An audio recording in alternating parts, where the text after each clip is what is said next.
The empire was vast, so vast that it took months for a message to pass from one end to the other. From the western shores of Anatolia to the roaring Indus, from the dark mountains of Armenia to the sun-baked plains of Egypt, it stretched like a giant breath, held across the earth. But a body that large must breathe in rhythm, or it collapses, and the breath of that empire, the pulse that kept it coherent and alive, came not from the clang of swords or the roar of armies, but from something quieter, softer, carved, scratched, inked, and stored. It came from the scribes. Their fingers never held spears. Their names are not sung in victory hymns, but they were there, behind every tax collected, every palace built, every grain shipment ordered, every edict declared in the name of the King of Kings. The Achaemenid Empire was more than a military conquest. It was an administrative miracle. And at the core of that miracle stood a class of men, and in rare moments, women, who turned voice into permanence, who made the Shah's will travel farther than his horse ever could. It began slowly, as all things do. Cyrus, the great unifier, was a warrior king, but even he saw early on that swords only carve the path. They do not maintain it. Conquest means collapse without structure. And so, long before the foundations of Persepolis were laid, before Darius penned his proclamations in stone on Behistун's cliffs, before the empire had even learned to call itself an empire, the scribes were already emerging, not just as recorders, but as the glue.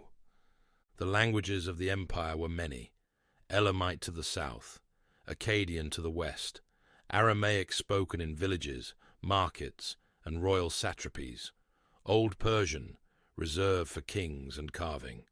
No single tongue could bind so many people, and so the scribes learned to speak across them. Some were polyglots by necessity. Others learned scripts like priests learned prayers, by rote, by repetition, by reverence. They trained from youth, not in the open, like soldiers, but in cloisters, workshops, and dark, quiet rooms filled with broken tablets and weary masters. A boy might start with numbers, marking units of grain, with neat strokes on soft clay. Then he would copy names, then sentences, then entire legal forms, until the cuneiform etched into his bones was smoother than his breath. Ink came later, when he had earned the brush. Papyrus, precious and fragile, came later still. And if he was skilled, if he could write not only cleanly, but truthfully, if he understood when to speak and when to remain still, he might be appointed to the palace. There, things changed. The air was drier, the light harsher. The men around him moved with precision, dressed in layers dyed deep with saffron and indigo.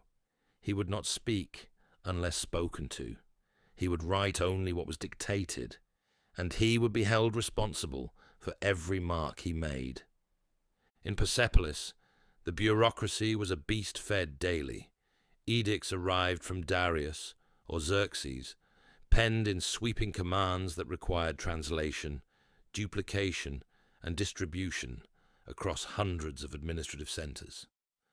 The scribes, each with their own discipline, moved like dancers through corridors of stone, passing tablets, rolling scrolls, dipping styluses into wax or ink.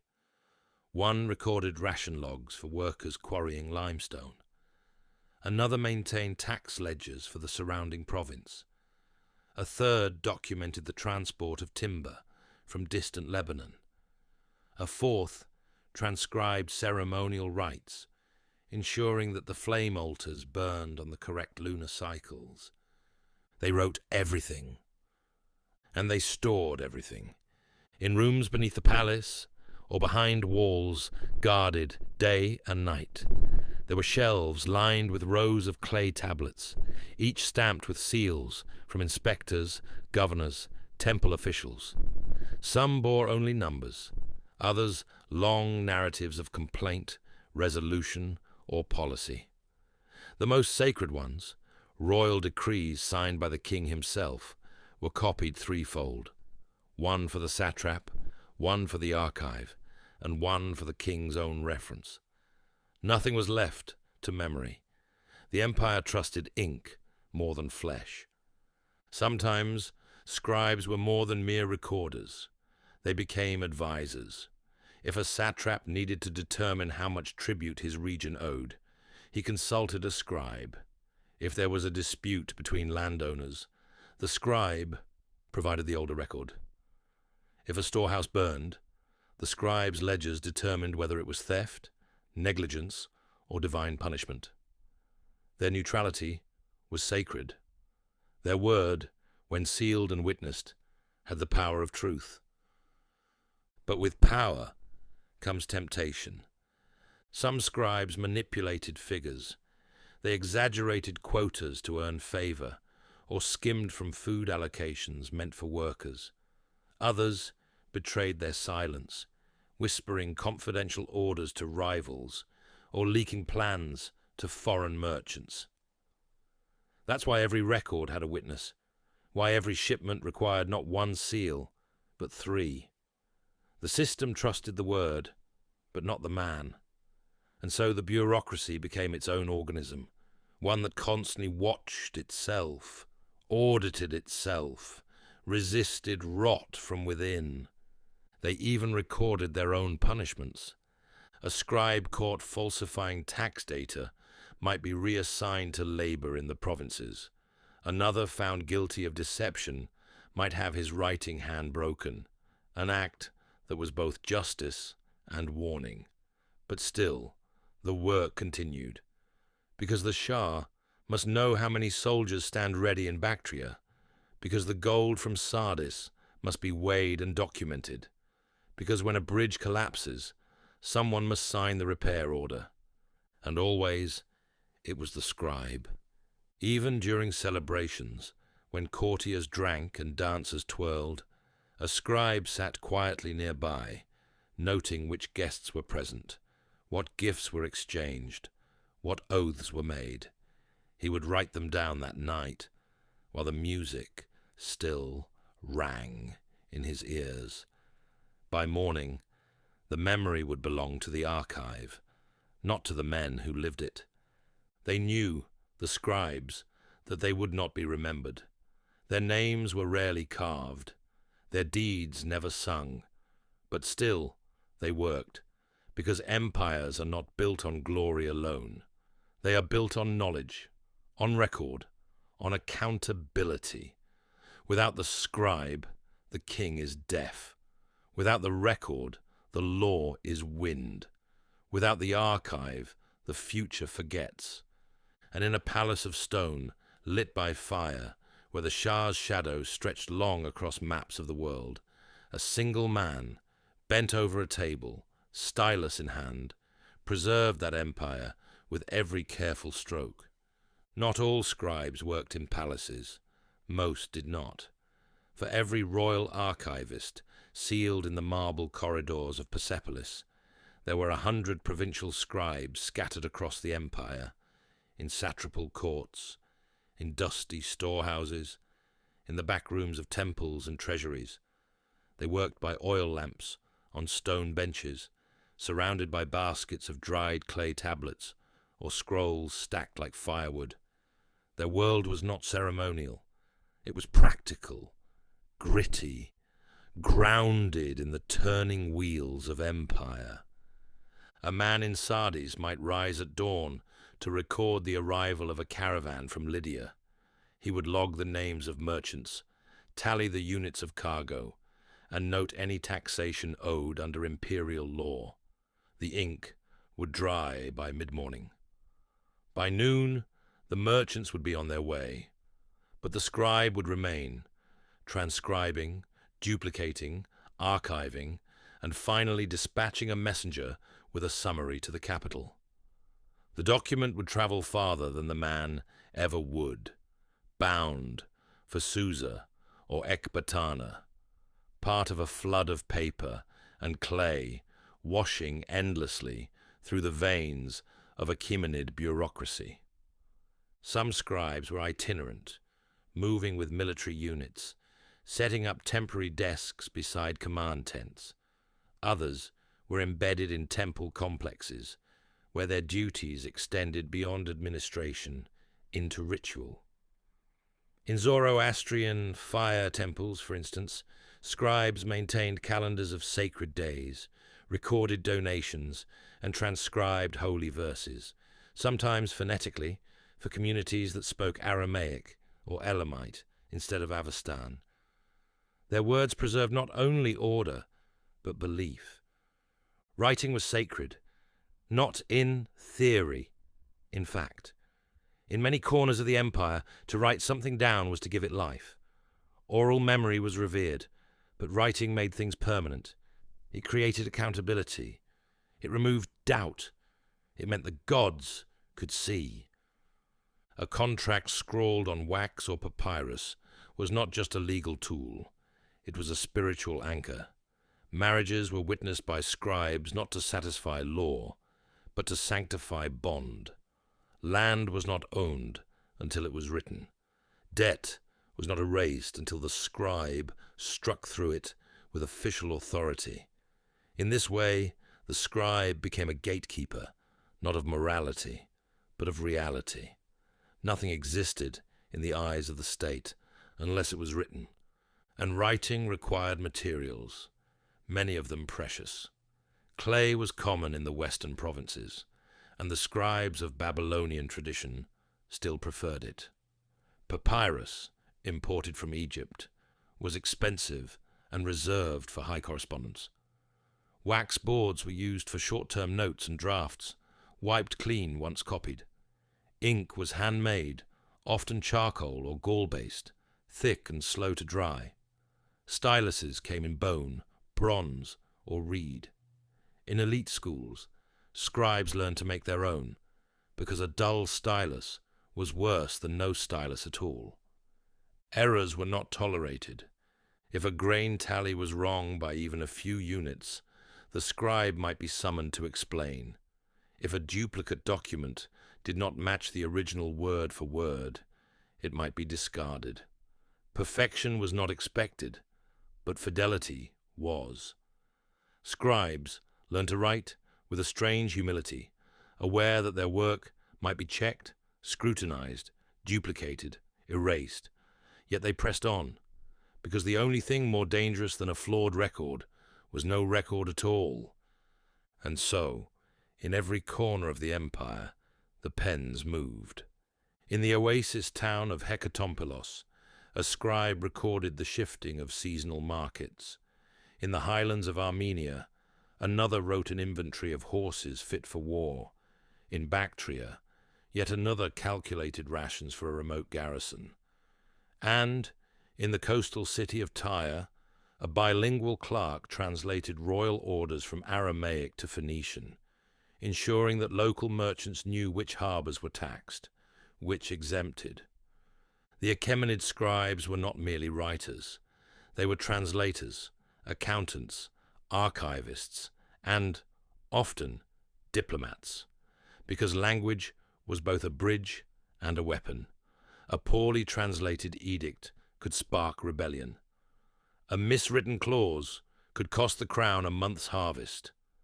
And in an empire of dozens of tongues, mistakes were inevitable. That's why scribes were trained in more than grammar. They were taught nuance. They knew which titles flattered local kings, which phrases might offend a tribal elder, which calendar systems overlapped, and which did not. They studied the weights and measures of each province. They learned to convert currencies, estimate travel times, read seasonal indicators in farming reports. And still, they were often wrong, but less often than anyone else. Some were born to the craft, sons of scribes, inheriting not just position, but expectation. Others rose through ability, especially in frontier regions, where literacy alone was rare. In a world ruled by warriors, scribes often gained quiet authority. They became trusted advisors, intermediaries between imperial officials and local leaders. They negotiated, sometimes dictated, and often outlived the men they served. But they were not invincible. Wars could erase archives.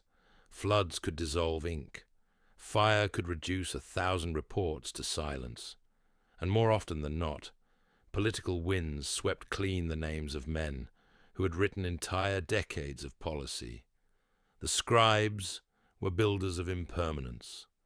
Their job was to make the temporary last long enough to matter. And yet, some of what they wrote survived.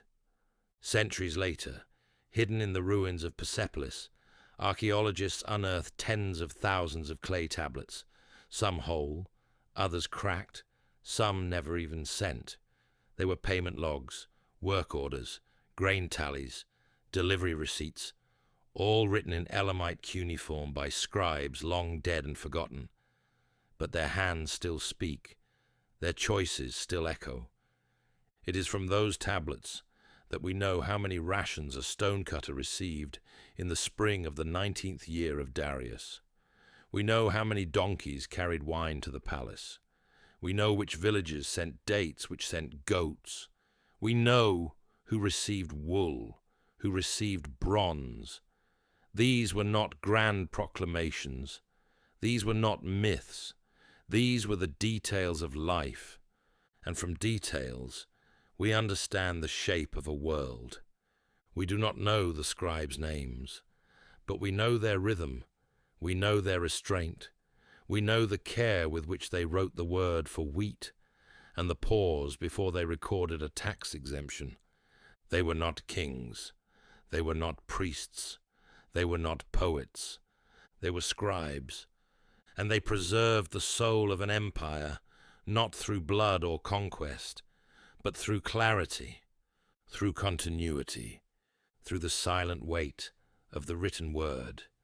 To administer such a vast empire, the Achaemenid kings required more than swords, soldiers, and oaths. They required systems, and every system needed a pulse, steady, regulated, and constantly monitored. That pulse was bureaucracy, and it beat strongest through the scribes. The empire was divided into satrapies, provincial territories overseen by powerful governors known as satraps. Each satrap held considerable autonomy, but his power was not absolute. He was accountable to the king, and the king's gaze came not through spies or soldiers, but through scribes. A scribe in the satrap's court might record military drafts, issue tax notices, register land ownership disputes, and manage grain quotas, all while maintaining a duplicate copy for dispatch to the central archive. Every satrapy had its own bureaucracy, but it had to mirror the imperial structure. Uniformity was the key to survival. A tax document in Sogdia had to look like one in Lydia. An execution order in Babylon had to follow the same language and seals as one in Media. That standardization didn't happen by accident. It was orchestrated by scribes. They created the templates. They trained the locals. They ensured that a law meant the same thing in every tongue, that a seal carried the same weight in every city. Even in peace, the machine was never idle. Grain needed to be counted before harvest. Roads inspected before trade caravans arrived. Militia lists updated before a rebellion could even begin. Every official, from palace treasurer to local judge, depended on the scribe, not just for documents, but for memory. Because the scribe remembered. He remembered which towns had failed to pay taxes 3 years ago. He remembered which storehouse had burned, and whether it was ever rebuilt. He remembered the names of the heirs, the laws they cited, the bribes they tried to offer. His wax tablets became the conscience of the office, his ink, the boundary between justice and manipulation. And yet, for all their power, scribes remained in the shadows. They were respected, but never exalted. They were feared, but never adored. They were the ones who corrected the king's grammar, but never spoke out of turn. Their mastery was quiet, their authority veiled behind protocol, formatting, and formulas. But bureaucracy is not merely a system of rules. It is a theater of precision, one where timing and tone matter as much as content. The scribes knew this. A poorly timed report could embarrass a superior. A report too flattering could appear insincere. A missive sent too slowly might be seen as sabotage. And so the scribe became a master of timing. In urgent cases, a message could travel along the royal road at remarkable speed. Mounted couriers, part of the Angarium system, could relay orders from Susa to Sardis in less than 2 weeks. A journey of nearly 2,700 kilometers. But those riders needed scrolls, waterproof, legible, securely sealed, and only the scribe could prepare them. And so, while the couriers thundered across the empire, it was the scribes who made their journey matter. The scribes also kept records of the couriers themselves, which post station lacked horses, which riders were late, which messages were delayed due to weather or unrest. In this way, even the fastest wings of the empire were weighed and measured by men with no sword, no saddle, and no audience. Even taxes, one of the empire's most dreaded realities, became a domain of scribal brilliance. Not all taxes were paid in coin. Some were paid in goods, barley, dates, cattle, fabric, timber. Others were labor-based, men conscripted to repair roads or harvest royal fields. The scribes documented each transaction, converting it into a unit understood by the central treasury. A donkey was not just a donkey. It was transportation value. A bale of wool could be weighed, priced, and recorded beside a load of bronze ingots. They had to understand conversion rates, seasonal values, market fluctuations. A tax paid in spring might differ in worth from one paid in autumn. Scribes tracked it all, adjusted it all, balanced books that ran not just year to year, but generation to generation. And this is where brilliance gave way to something even more subtle: longevity. Because scribes didn't just write for the moment, they wrote for those who would come after. Their ledgers weren't just statements, they were blueprints. Their archives weren't vaults, they were time machines. And in a world where so much power was fluid, where satraps were replaced, generals killed, kings overthrown, the documents endured. Because in the end, the empire was not held together by stone walls or silver coins. It was held together by records, by lines drawn across papyrus, by signatures pressed into clay, by the decisions of men whose faces we will never know, but whose words remain. So the next time we speak of empires, of how they rise, how they fall, remember the ones who never wore crowns, never marched into battle, and never sat on a throne. Remember the scribes, because they are the ones who wrote the empire into existence. And when the kings are gone, and the walls have crumbled, it is the scribe's hand that remains. The scribes of Achaemenid Persia were not separated from religion. On the contrary, they often stood closest to the flame, both literally and symbolically. Zoroastrianism, the empire's dominant faith, venerated fire not as a god, but as a symbol of purity, order, and the ever-watchful presence of Ahura Mazda. And just as fire burned with sacred constancy, so too did the written word shine with permanence in a world of impermanence. The temples maintained sacred fires that were never allowed to go out. Beside these flames, in inner chambers, scribes recorded rites, transcribed hymns, and managed offerings. These were not ordinary scribes, but learned men with both theological and administrative knowledge. They were responsible for maintaining not only doctrinal purity, but financial accuracy, documenting the weight of silver offered, the number of cattle sacrificed, the names of donors, the dates of festivals, and the births of initiates. The act of writing itself was imbued with sanctity.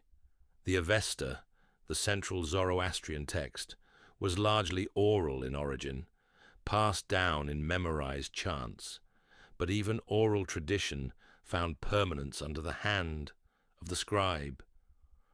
Verses were committed to vellum, bark, and papyrus in painstaking detail, each diacritical mark copied with a reverence usually reserved for relics.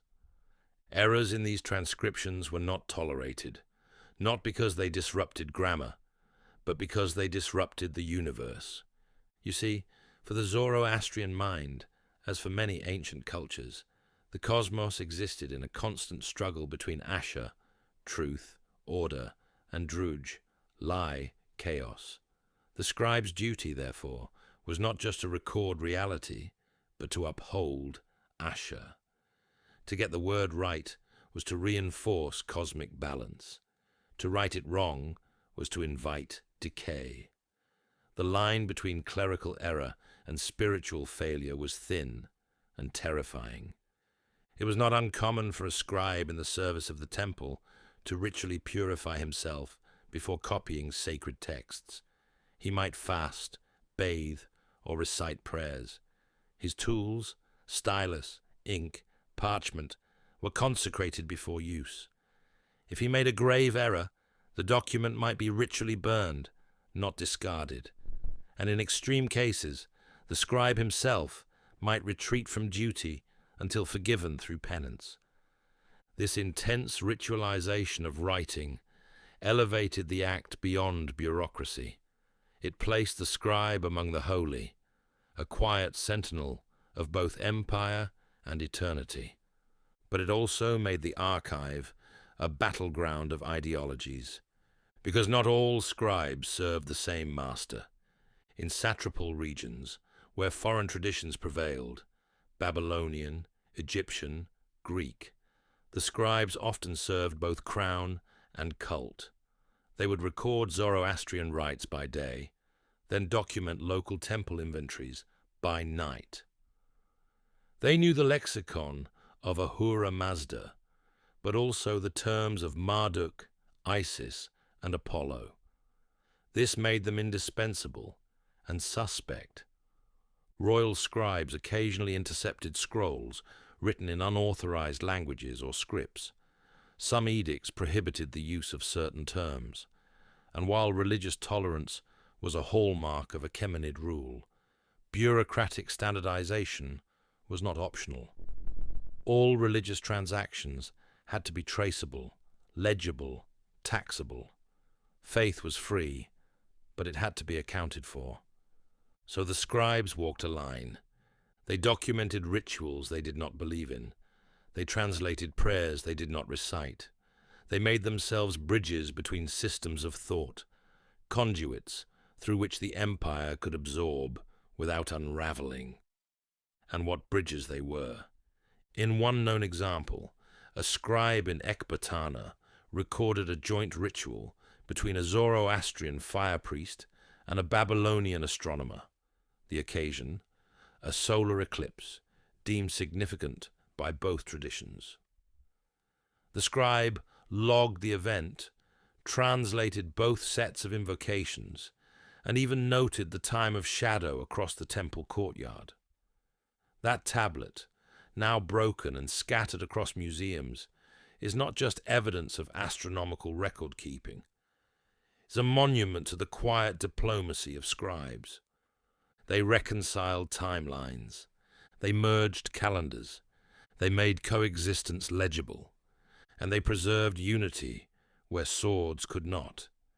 Even in death, their words remained behind.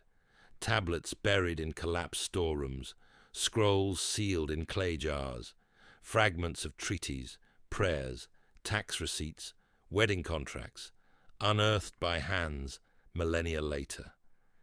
In many cases, the scribe did not sign his name, and even if he had, the signature would have meant little. It was not his identity that mattered. It was the accuracy, the consistency, the service to Asher. That was their immortality. They were anonymous by design, but eternal by function.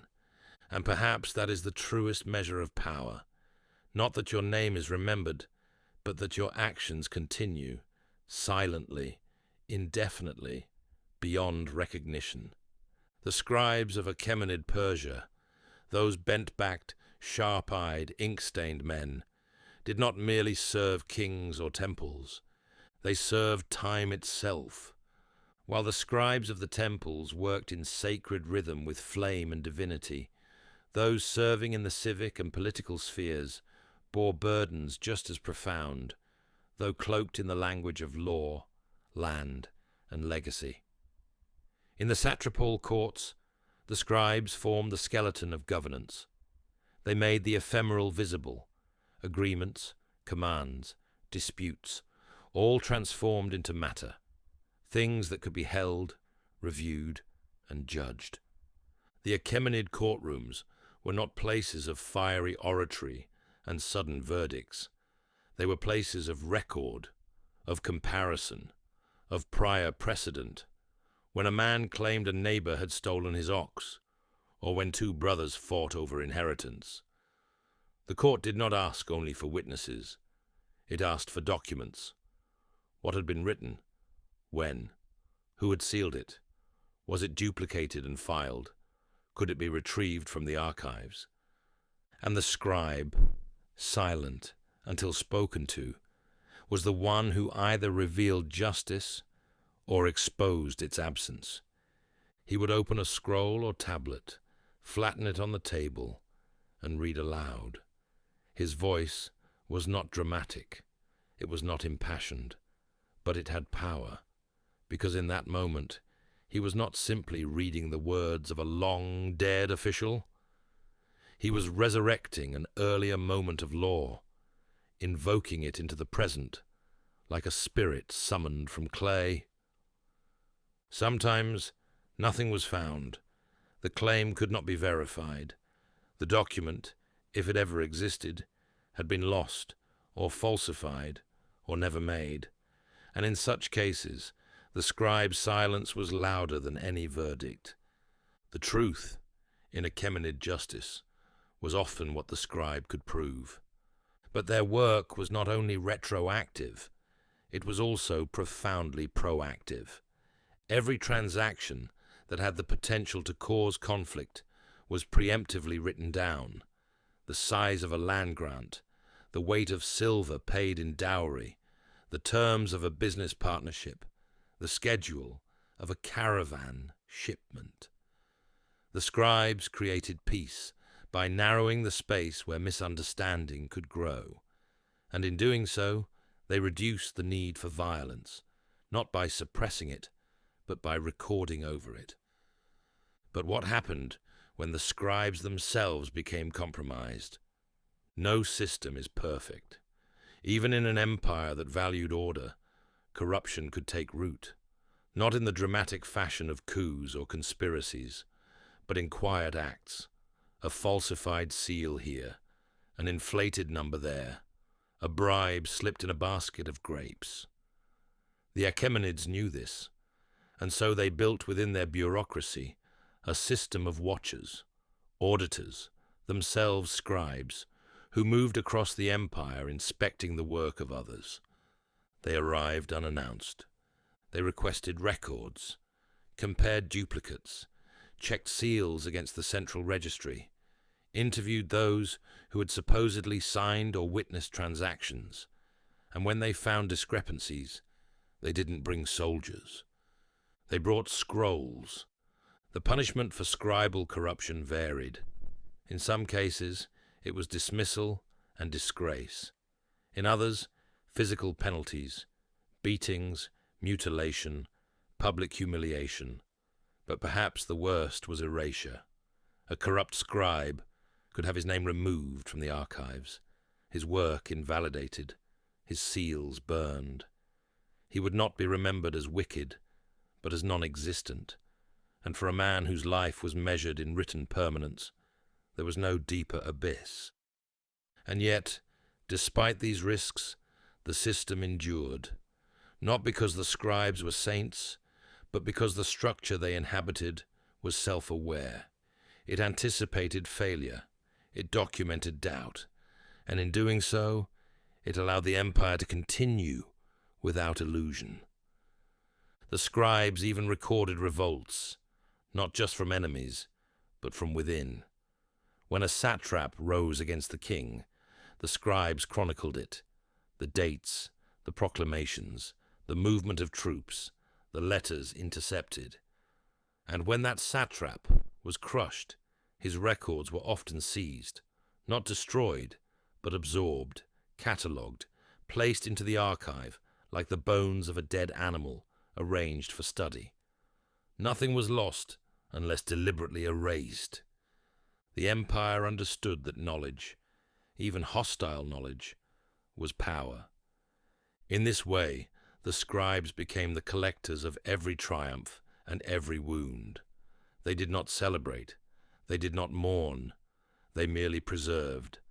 And the archive itself, oh, the archive, it was not a dusty room with cobwebs and forgotten shelves. It was an engine. In Susa, in Persepolis, in Babylon, the archives were architectural hearts. They were cooled by underground channels, guarded by trained men, their contents sorted by material, region, subject, and date. There were senior archivists who knew where every record lay, who could navigate miles of shelves by memory alone. It was said that in Susa, a royal command from 27 years earlier could be located in under an hour. Imagine that. No search bar, no electricity, just human memory, organized paper, and discipline. And still, for all its brilliance, the archive was vulnerable. Fire, flood, war. In the final years of the Achaemenid Empire, as Alexander approached with fire in his eyes, many scribes faced a cruel decision. Some tried to save the records, others burned them preemptively. Better to destroy sensitive documents than let them be weaponized. Some fled, carrying scrolls across mountains and deserts. A few may have survived. Most did not. And when the palaces fell, when Persepolis burned, what rose into the smoke was not just wealth or wood or stone. It was memory. It was policy. It was law and poetry and inventory and history. It was the hum of the bureaucracy, silenced, but not erased, because fragments remained, tablets buried beneath rubble, papyrus sealed in forgotten chambers, clay discs that scholars, centuries later, would lift from the dust, squint at, and read. 30 units of barley delivered to the western storeroom, under supervision of the royal scribe. Month 12, year 19 of Darius. And in that moment, for a heartbeat, the empire lived again. Long after the kings had gone and the cities turned to ruin, it was the scribe's legacy that lingered, fragile, partial, fragmented, but undeniable. The Achaemenid scribal system did not vanish overnight. As Alexander's forces poured into Persian territory, some scribes were absorbed into the Macedonian administration. Others resisted. Some were executed, A few adapted, exchanging the language of the Shahanshah for that of the Hellenic court, learning to transcribe in Greek, learning to speak in new titles, under new systems. But the habits, those remained. Even as political masters shifted, the practice of careful recording, standardized accounting, provincial correspondence, and royal decree survived. The conquerors, for all their might, understood the machinery they had inherited. Alexander did not discard the administrative skeleton of Persia. He stood on it. And the scribes, quietly, efficiently, kept writing, now in new languages, with new terminology. But their rhythm did not break. The need to account for taxes did not vanish. The need to track troops, to record land ownership, to legalize marriages and resolve disputes. None of that disappeared. So even in the Macedonian courts, and later under the Seleucid administration, the practices shaped by Achaemenid scribes pulsed on. They were not the same, of course. What had once been sacred was now merely functional. The ritual purification before transcription was gone. The alignment with Zoroastrian cosmology faded into the background. But the structure, the deep, muscular memory of how to run a world through writing, remained. Even the Romans would later marvel at the administrative systems of the Near East. Their own empire, centuries later, would build archives, issue citizen rolls, and document military campaigns using methods that echoed the Persians. They did not know the names of the men they were imitating. They never spoke of Darius's record keepers or the archivists of Susa. But the influence had already entered the bloodstream of empire. In time, the scribes of Persia evolved again, through Parthian, then Sasanian dynasties. Some traditions remained intact, others were repurposed. New religions brought new liturgies, new legal codes, and new forms of record-keeping. But the old Achaemenid instinct, to render power permanent through the written word, never faded, and neither did the tools. Archaeologists, centuries later, would find styluses buried beside remains, clay tablets still marked with ration lists, bronze seals bearing the names of men who never ruled, never fought, never sang, but wrote. These artifacts, small and unadorned, speak more loudly of the machinery of empire than any golden chalice or jeweled crown. A seal tells you not only who held power, but who they answered to. A tablet shows not only what was given, but what was expected. A ledger captures not just an economy, but the priorities of a civilization. And so in these objects, in these leftovers of lives long ended, we see the true endurance of the scribes, not in monuments, not in myths, but in function, in record, in the quiet, stubborn continuation of clarity. Because clarity was their religion. In a world ruled by gods and kings, it was the scribes who stood at the intersection, where divine will met human limitation. They took the spoken word of the king and gave it shape. They took divine commandments and made them legible. They took fleeting human transactions and pressed them into the fossil record of civilization. They never asked for credit. They did not need praise. Their legacy was in the uninterrupted survival of the empire's heartbeat. It was in the uninterrupted arrival of rations at the garrison, of taxes at the treasury, of orders at the front. It was in the uninterruptedness itself. And when that rhythm broke, when the scribes stopped writing, when the ink dried, and the scrolls were scattered to the winds, so too did the empire lose its voice, not immediately, not in flames or blood, but in silence, in forgetting. The empire did not fall when the gates were breached. It fell when the last scribe left his desk, closed the ledger, and never returned. And yet, centuries later, his work was found, in shards, in echoes, in surviving lines of Elamite script, painstakingly translated by scholars. The scribe spoke again, not in full sentences, but in fragments, enough to hint, enough to whisper. And in that whisper, we hear not the voice of kings, but the voice of continuity. And so we end, not with a name or a date, but with a gesture, the sound of a stylus pressed gently into clay, a line drawn, a moment kept, a memory made real. And though the fires have long gone out, and the palaces have fallen to sand, the scribes endure, in ink, in dust, in the eternal act of writing it down. Then let us press forward, deeper into the gears of administration, into the lives of those who toiled not under marble domes, but within mud-brick offices, courtyards echoing with shouted commands, and the scratch of styluses on clay.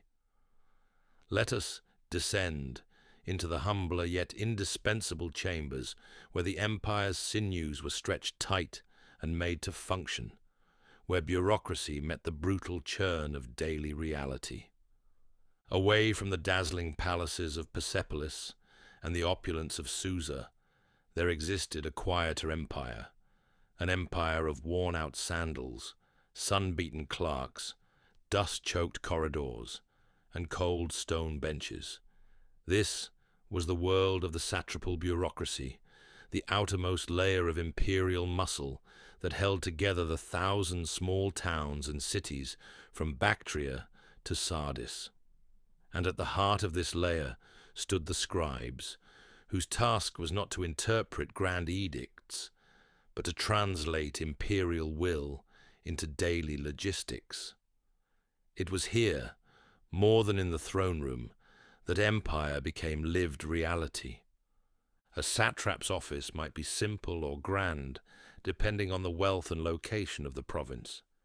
In the fertile lands of Babylonia, where trade bustled and grain grew in surplus, the office of administration was a sprawling compound of storage houses, tax vaults, record rooms, and messenger stables. In harsher, poorer regions, such as Gadrosia or Aria, the satrap's office might consist of a single hall adjacent to a storehouse, staffed by a handful of scribes and overseers, working by flickering torchlight and cooled only by the desert wind. The bureaucratic hierarchy under a satrap was itself a miniature empire. At the top were the senior scribes, trained in the royal schools or appointed by the central court. These men knew the official forms, the imperial seals, and how to write in multiple languages. They carried with them authority, enough at times to overrule local officials on the basis of paperwork alone. Beneath them were the provincial scribes, local recruits, who had been trained on the job. These men often knew only one or two scripts, and many had learned by rote from predecessors rather than formal instruction. Their tools were whatever could be spared: dried clay imported in crates, slabs of soft limestone, pots of home-ground ink, styluses sharpened against the backs of knives. They sat on mats or broken chairs and worked for hours without interruption, transcribing grain deliveries, recording marriage contracts, updating livestock inventories, calculating tax debts, and logging the comings and goings of caravans. Some worked outside, huddled in shade beneath makeshift awnings. Others shared tiny rooms lined with shelves, groaning under the weight of unfired clay. Their work was not glamorous, but it was unavoidable. A satrap could not govern without them. Even the most charismatic provincial leader, beloved by local tribes and backed by military might, was powerless if he could not track income, manage supplies, issue land grants, and deliver his annual reports to the central treasury. It was the scribe who transformed charisma into control. Without his words, authority could not be proven. Without his lists, troops could not be fed. Without his ledgers, harvests could not be measured, and famine could not be mitigated. The scribe did not wield a sword, but he controlled who received them, and his reach extended beyond arithmetic. He was often the witness in local legal disputes, the arbitrator of land claims, the intermediary between farmers and merchants, priests and tax collectors, soldiers and their commanding officers. In small towns, the scribe was the only official who could read, and therefore the only one trusted with truth. But truth was not always clean. Many scribes, especially those far from imperial centers, found themselves navigating between competing loyalties. They were servants of the empire, but lived among the locals. They recorded imperial laws, but had to interpret them in the context of local traditions and customs. A regulation issued from Susa might conflict with a centuries-old Babylonian land ritual. A tax demand set in old Persian might be unintelligible to a merchant who only spoke Greek. The scribe became the translator, not just of words, but of worldviews. And it was a delicate balancing act. Lean too far toward imperial authority, and the scribe might be ostracized by the community he served. Lean too far into local preference, and he risked being accused of disloyalty. Some scribes managed this tightrope with quiet brilliance, earning respect on both sides. Others became cynical, fudging numbers to keep their superiors satisfied, while turning a blind eye to minor corruption or under-the-table deals. A bribe, in many satrapies, did not come as gold or silver. It came as favors, a sack of millet left by a grateful farmer, a promise of livestock from a well-connected trader, a daughter offered in marriage. It was rarely dramatic. More often, it was the slow erosion of ethical lines, until the ink that flowed onto tablets no longer reflected what had actually occurred, but what was useful to record. Even so, many scribes remained scrupulously honest. They saw themselves as guardians of balance, defenders of justice through record. A carefully logged complaint about stolen land could restore an elder's lost property.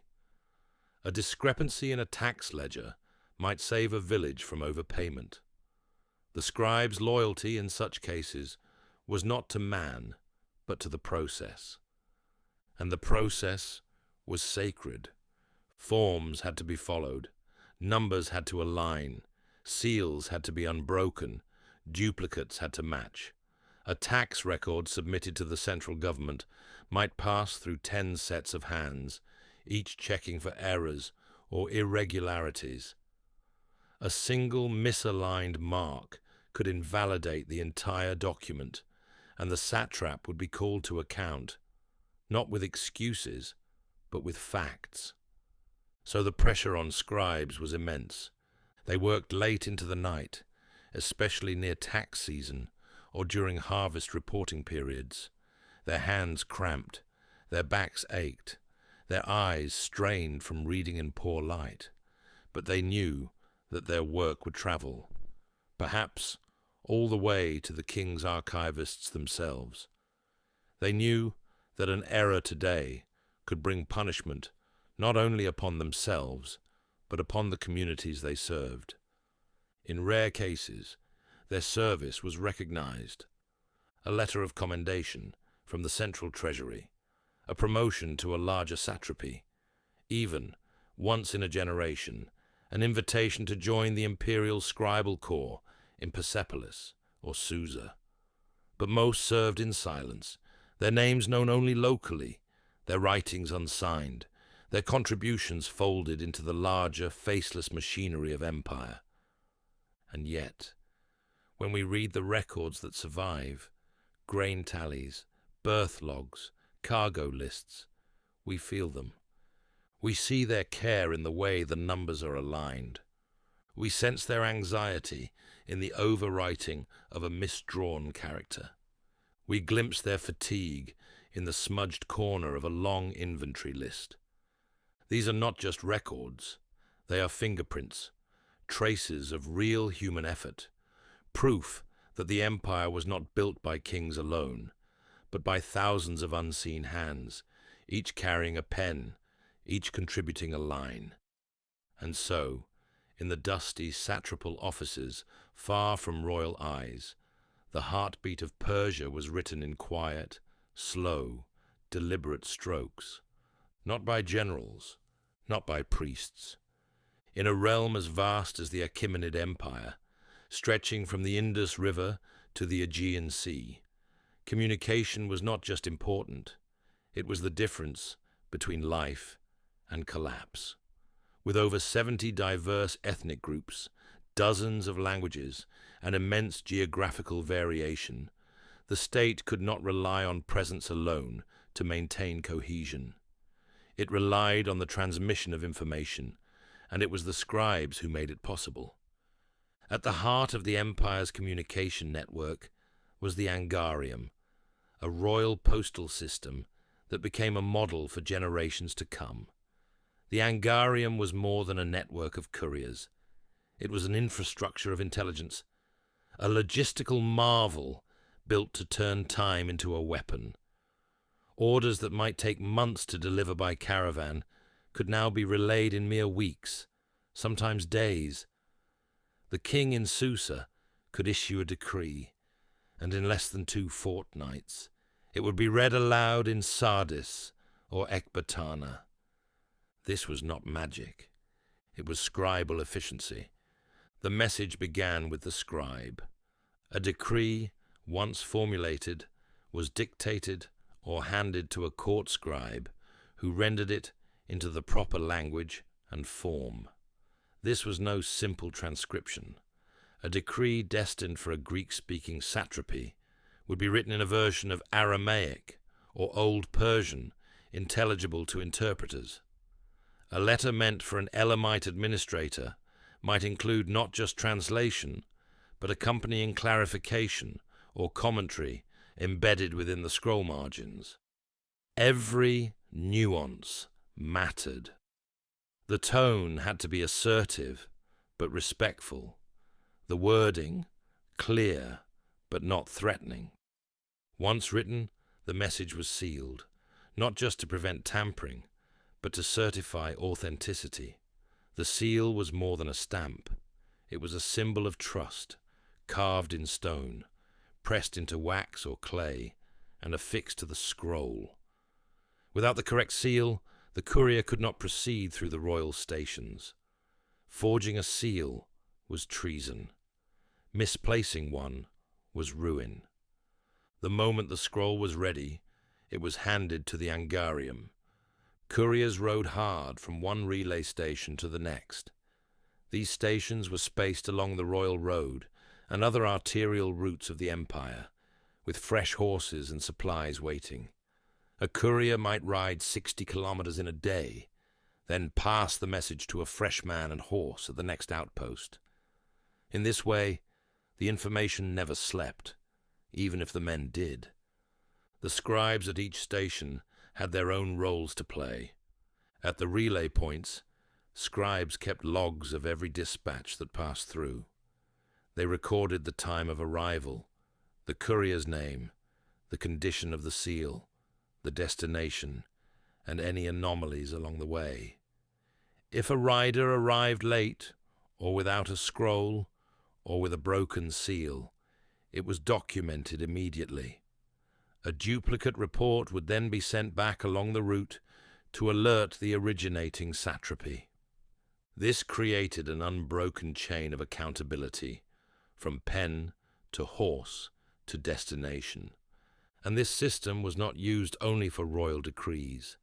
Satraps used it to report harvests, troop movements, revolts, and natural disasters. Local courts used it to submit complex legal questions to the imperial judiciary. Temple officials submitted donation tallies, calendar clarifications, or inquiries about religious observance. Even private citizens, wealthy merchants and aristocrats, could sometimes use the system for an exorbitant fee, provided the message was non-political and bore a certified local seal. But the Angarium was not infallible. Floods could wash out roads, bandits could ambush couriers, political tension could render certain regions temporarily impassable. In these cases, alternate routes, less formal but still functional, were activated. Merchant caravans were occasionally enlisted to carry non-sensitive correspondence. Military patrols might be tasked with hand-delivering messages when no official courier could pass.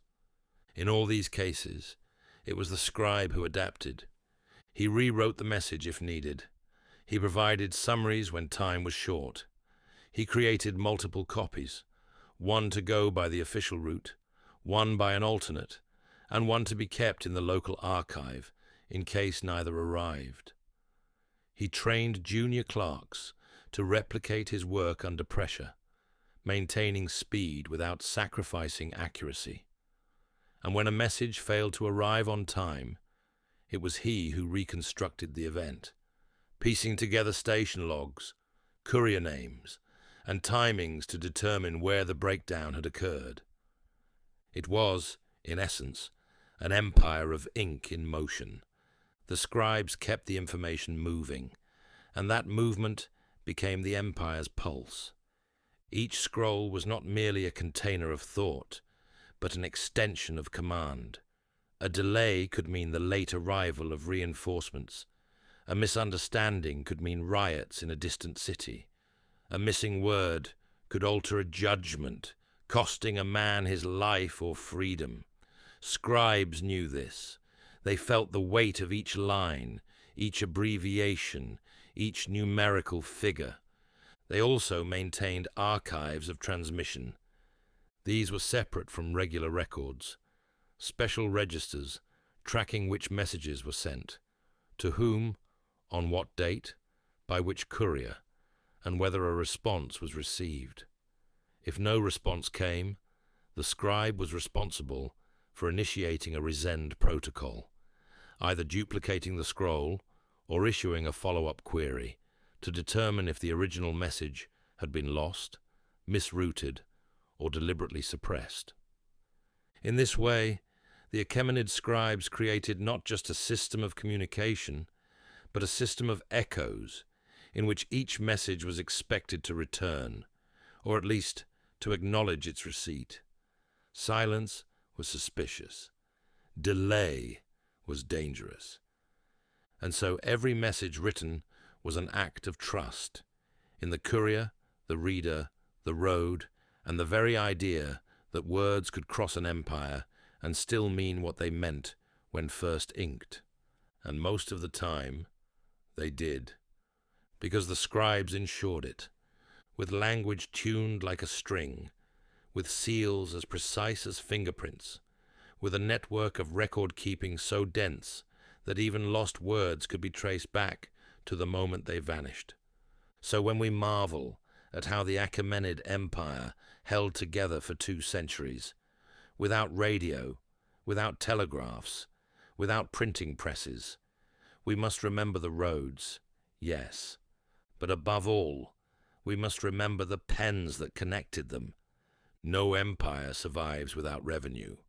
Armies must be paid, roads maintained, temples supported, and cities supplied.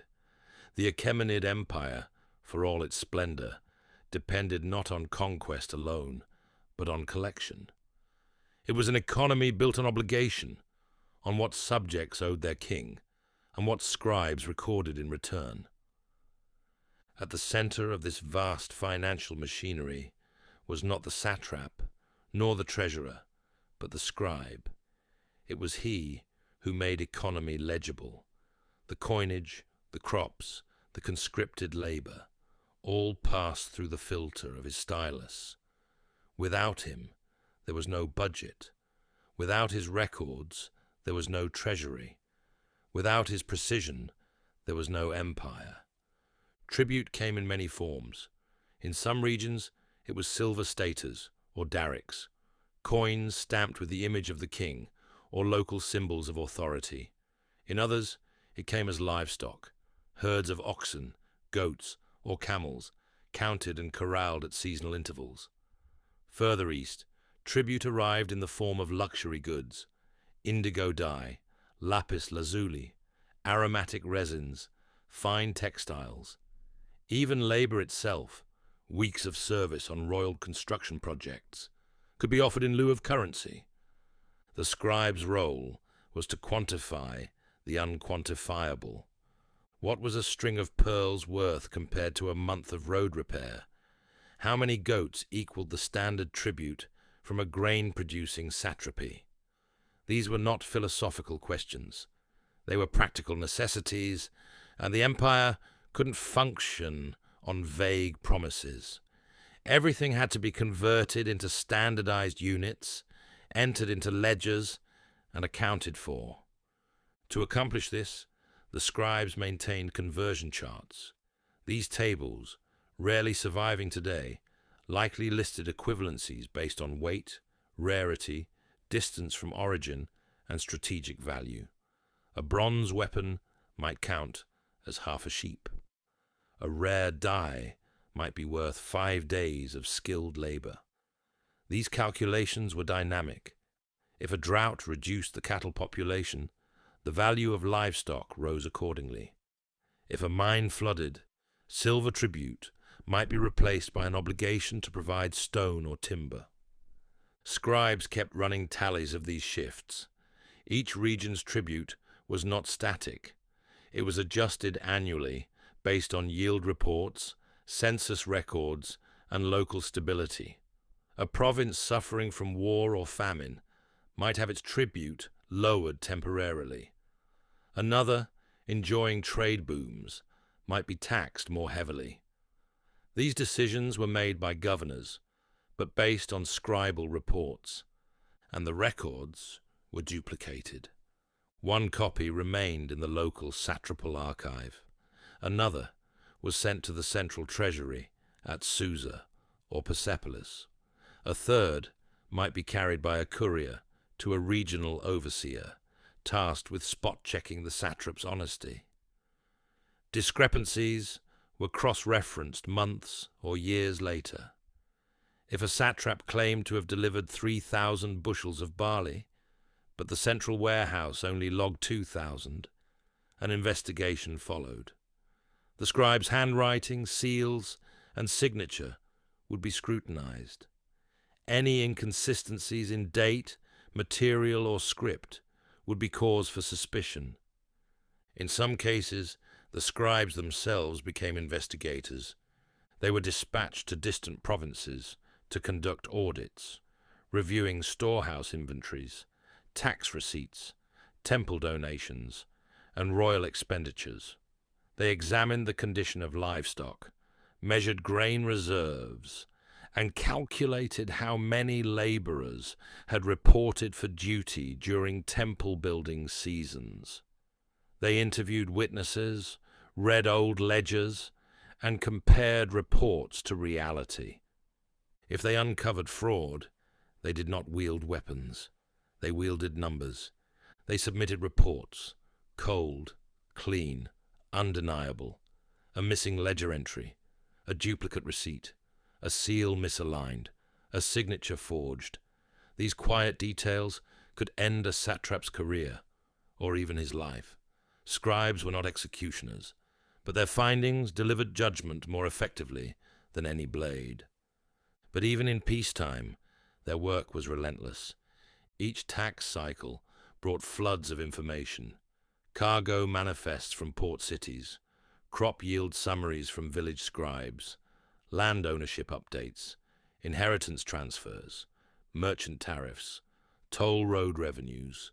Every entry had to be accurate, timely, and reviewable. Mistakes led to overcollection, or worse, undercollection. The former stirred rebellion. The latter weakened the empire's ability to feed its own soldiers.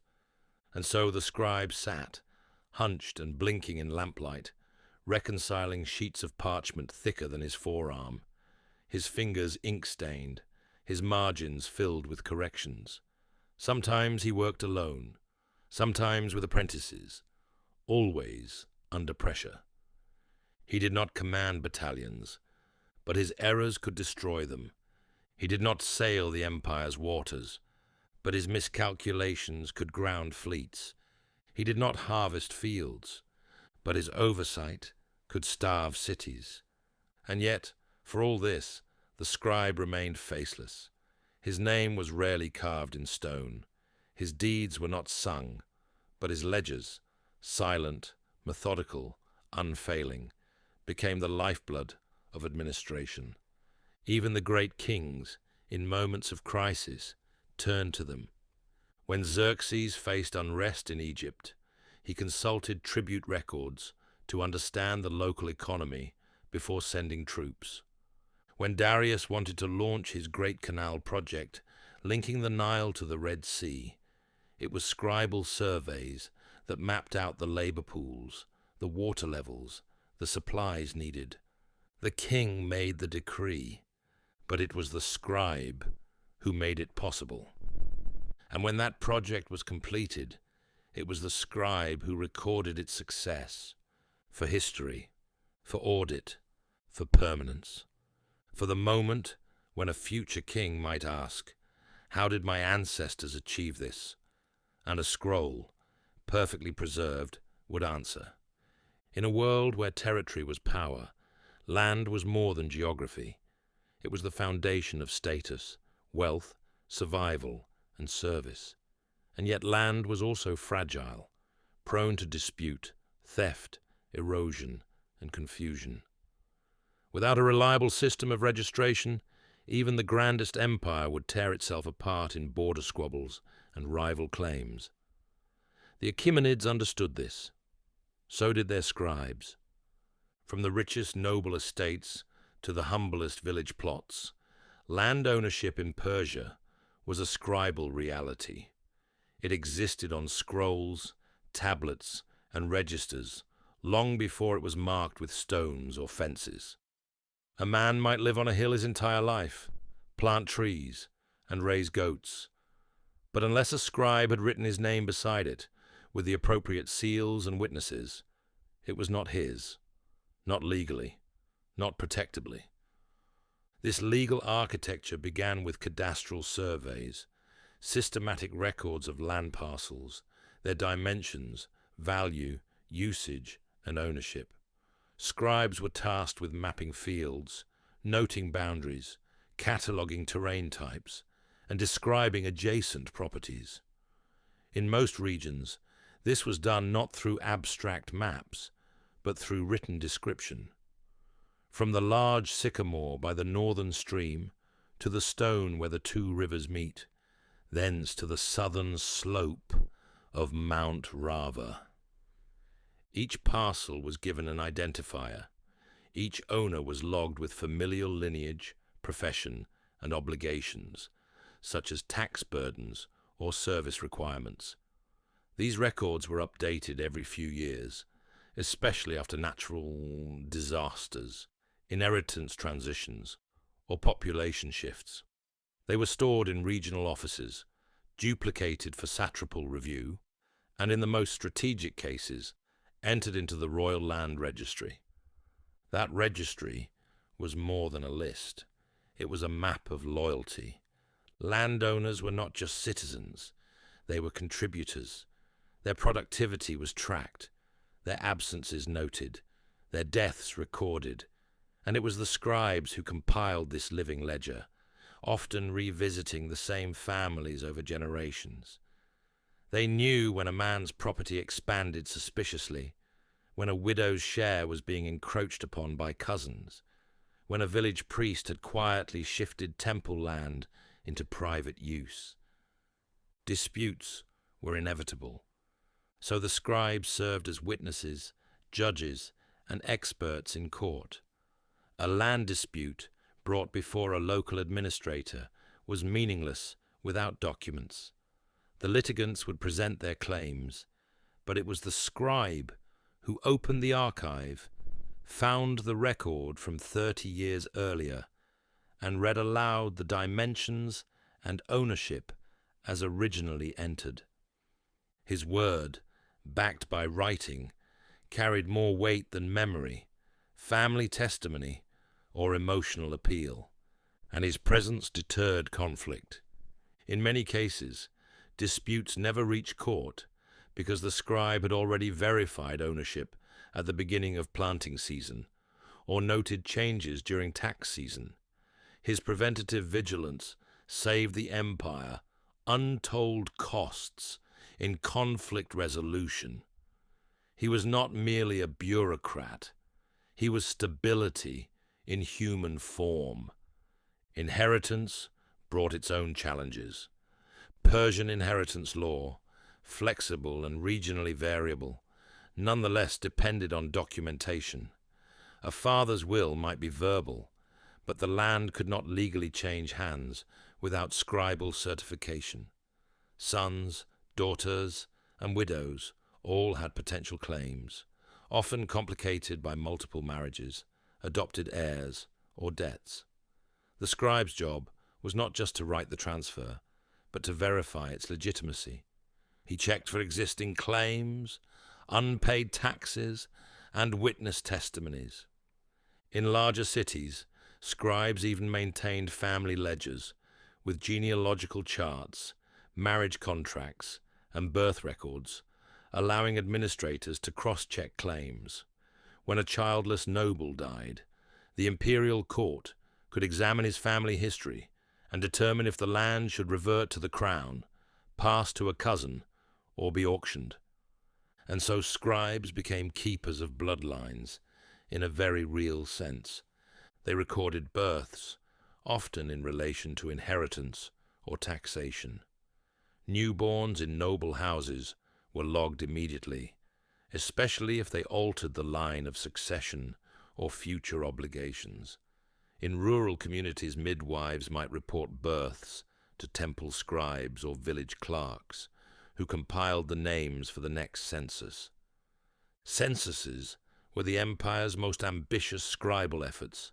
Every few years, depending on region and stability, the imperial court would order population tallies.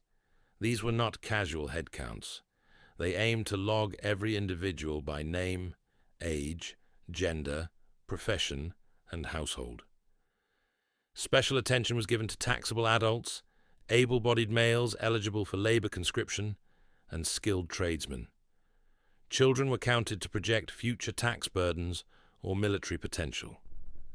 Elderly populations were tracked to forecast pension obligations or grain allotments. The data was staggering.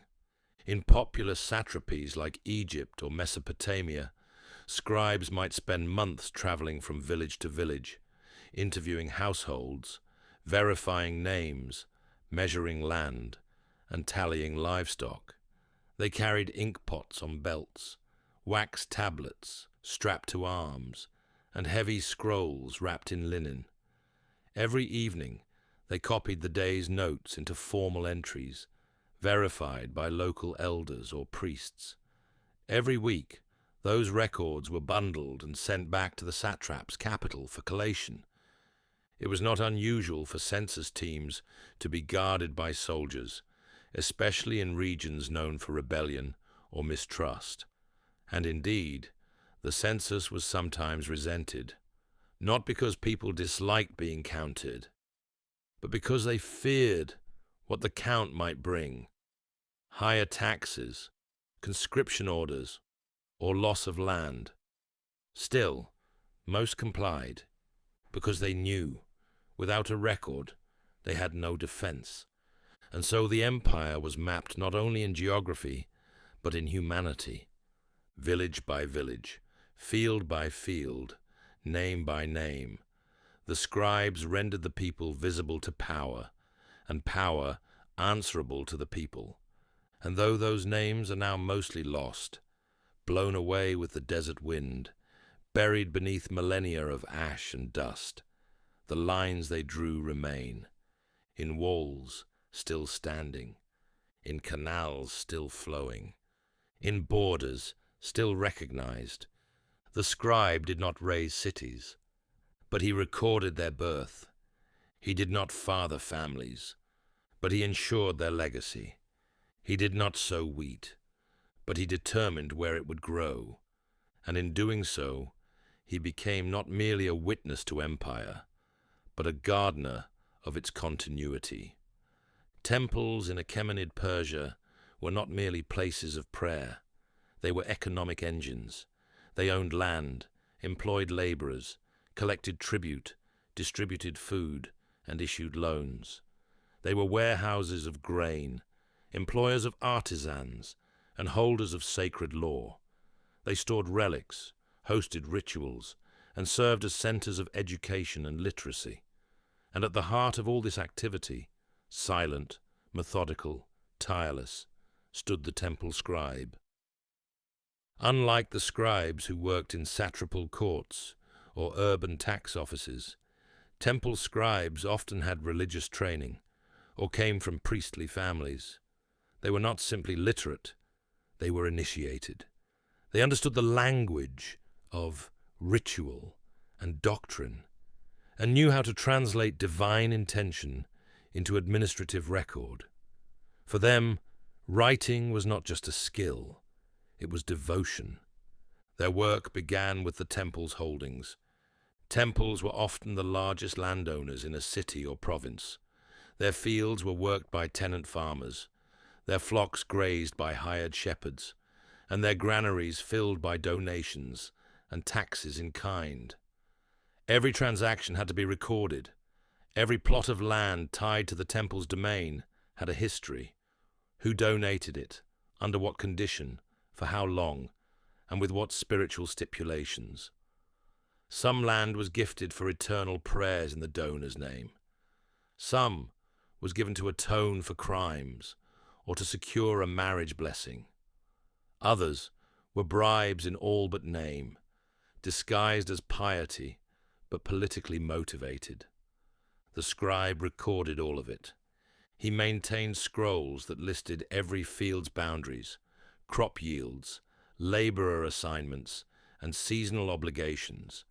He managed rosters of the temple's workforce, harvesters, cooks, guards, midwives, and musicians. He tracked the tools used, the wages paid, and the offerings made. And because these records were considered sacred, the pen itself became a form of worship. Every grain of barley counted into the storage bins was written down. Every goat sacrificed at the altar had a line in a ledger. Every visitor who came to consult the oracle had their name noted, along with the fee and the outcome, unless secrecy was demanded, in which case the scribe created a coded entry, intelligible only to the priesthood. But the scribes did not only serve the temple, they also reported to the state. The Achaemenid kings, while respectful of local religions, did not permit temples to operate completely outside imperial oversight. Temples were subject to tax audits, required to report landholdings, and sometimes requested to lend surplus grain to provincial treasuries during times of famine. And when the crown needed support, be it financial or political, it often turned to the temples, which in turn summoned their scribes to document compliance. These reports were formal. A temple might submit a scroll detailing its income for the year, broken down by donations, land revenue, and ceremonial fees. It might also include an inventory of items sacrificed or consumed, wine, incense, grain, livestock, along with explanations for any anomalies. For instance, a poor harvest might lead to fewer offerings. An epidemic might reduce foot traffic and donation revenue. The scribe did not editorialize. He simply recorded, meticulously and consistently, trusting that the clarity of his ink would defend the temple's honor.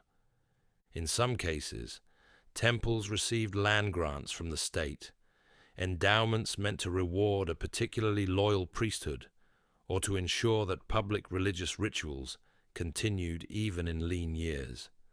These land grants came with written charters, often sealed by the satrap or even the king himself, and kept in both the temple's vault and the provincial archive. The sacred scribes were responsible for maintaining those charters, copying them every generation to prevent decay, and defending them in court if ever challenged. The loss of such a scroll could mean the loss of the land itself. This made temple scribes among the most cautious and conservative record keepers in the empire. They used redundancies. They kept multiple copies. They trained apprentices rigorously. Some even carved key records in stone or baked them into clay to ensure preservation during fires or floods. In regions like Babylonia, where writing on clay tablets was common, temples could possess archives of thousands, each catalogued, dated, and shelved according to ritual cycles. The daily rhythm of a temple scribe was both spiritual and exacting. He woke before sunrise, bathed according to ritual law, and began his tasks in the dim glow of oil lamps.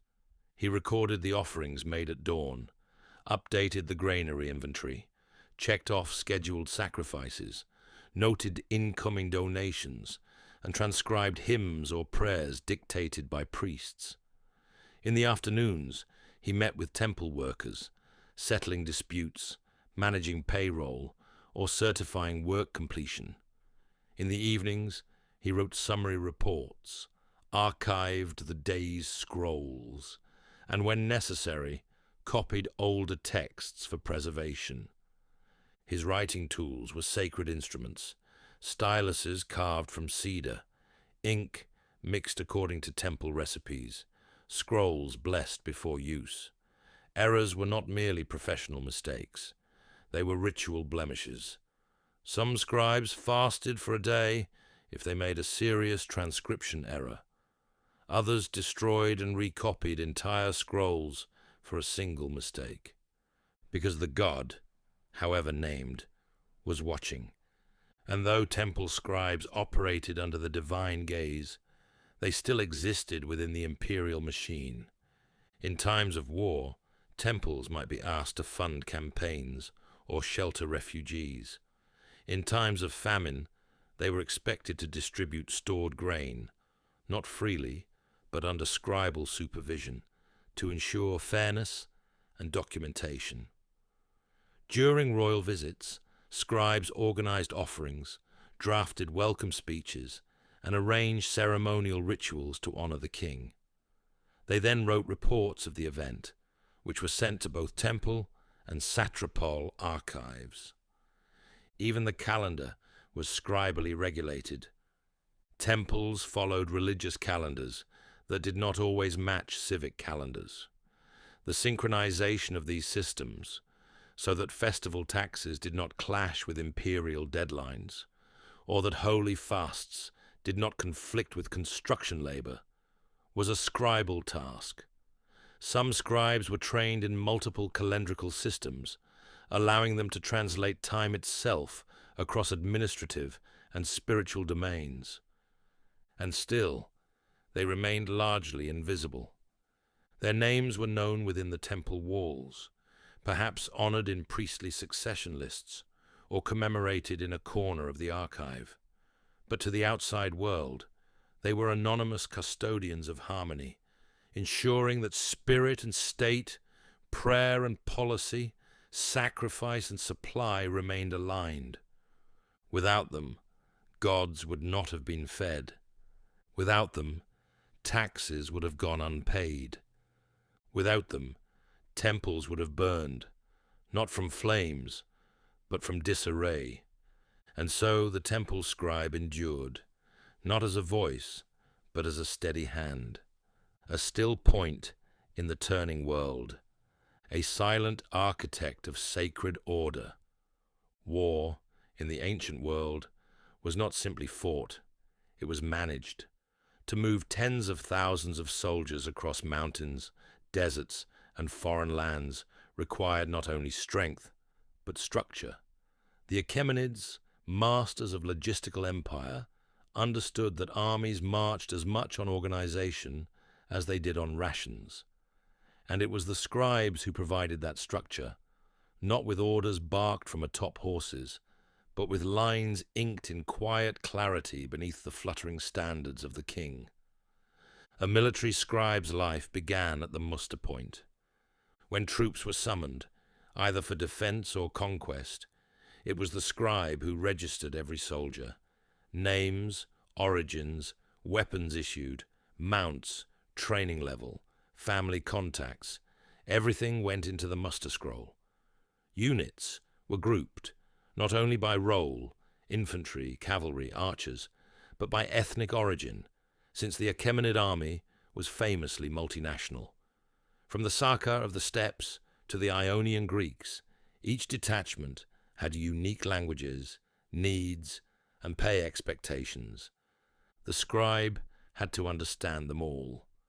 He created identification tokens, sometimes tags, sometimes seals, that corresponded to the scrolls. If a soldier deserted or fell, the tag was returned to the scribe, and the ledger updated.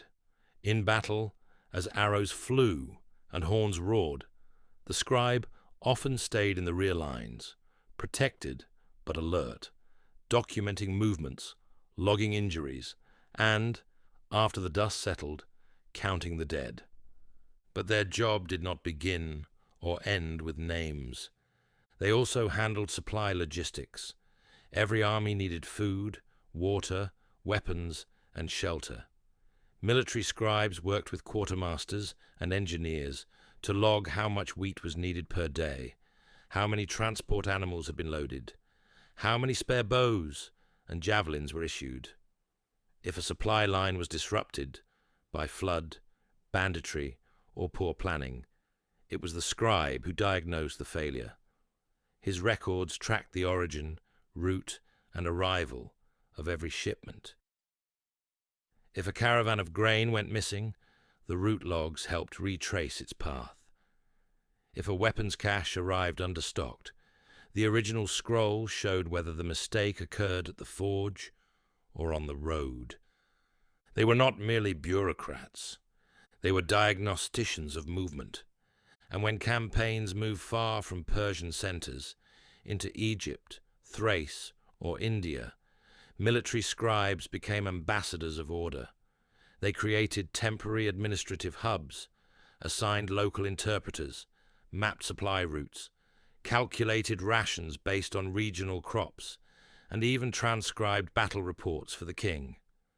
Every major battle generated a flood of writing: who led, who died, what was won, what was destroyed, how much loot was taken, how many prisoners marched home. These scrolls travelled back to Susa or Persepolis, often alongside wounded officers, to be archived in war vaults or read aloud in royal courts. Sometimes they wrote pardon scrolls for captured cities. Other times, they compiled death rolls for grieving families.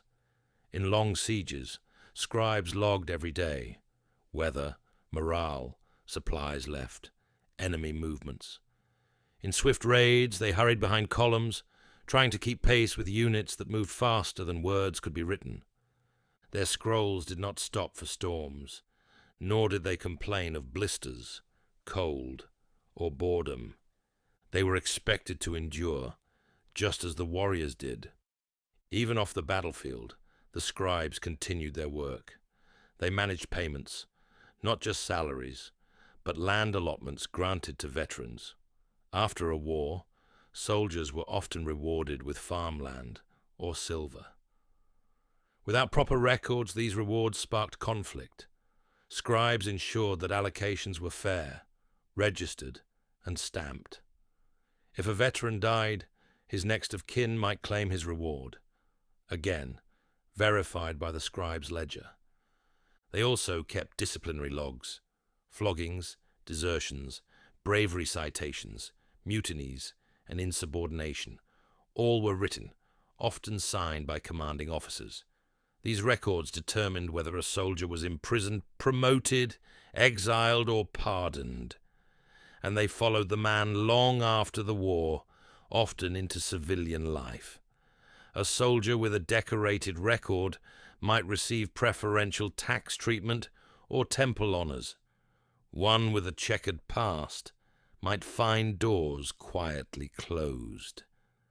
The military scribe was also a spy's shadow.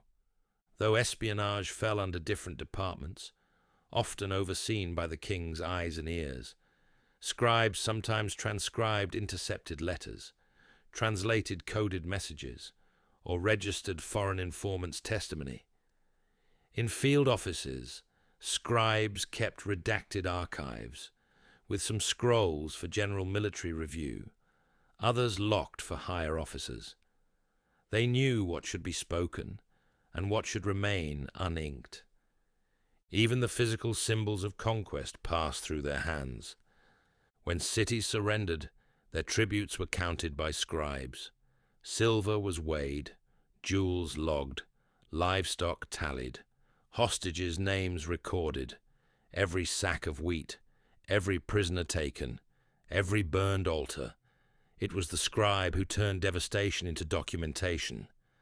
They did not wield the sword, but they determined its consequences, and the weight of their records extended into history itself.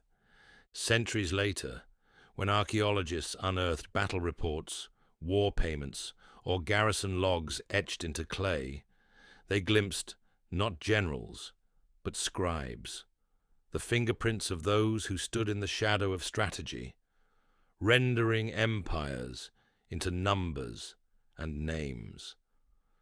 They ensured that war was not forgotten, that the empire knew who had bled for it and who had been crushed beneath it. The Achaemenid armies moved with terrifying precision, but without the scribes, they would have wandered blind. The vastness of the Achaemenid world encompassed people of every tongue, tradition, and tribal rule. From the Babylonians, who had codified law in clay centuries earlier, to the nomadic Medes, whose customs lived only in the voice of elders, to the Greeks who revered civic debate, the empire did not impose a single legal system.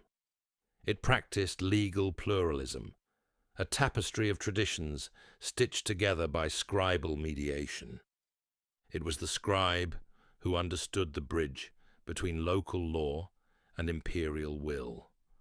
When a dispute arose over land, debt, theft, marriage, or trade, it was not always a judge who resolved it first. Often, the complainant visited a court official or temple authority, who then brought in a scribe to record the accusation. That scribe began not with opinion, but with clarity, the names of the disputants, their families, the nature of the complaint, the context, the property in question. If there were witnesses, he noted them. If there was a prior contract, he requested it. No action began until ink touched scroll. From that moment, the scribe became both historian and referee. He did not argue, he did not interpret, he preserved, and in doing so, he prevented the distortion of memory that so often corrupted oral justice. He anchored words to permanence, and permanence allowed truth to be weighed. In courts of law, whether urban or rural, scribes recorded not only the trial, but the procedure. They noted who presided, whether the proper oaths were spoken, whether witnesses were present, if they were coerced, if bribes were suspected. The scribe became a meta-observer, not just of what happened, but how, and his scrolls were not discarded. They were stored, sometimes for decades, so that appeals could be made. Judges relied on these documents, especially in complex cases. A dispute over water rights, for instance, might span 3 generations. A woman seeking her dowry might have married into a different region, complicating jurisdiction.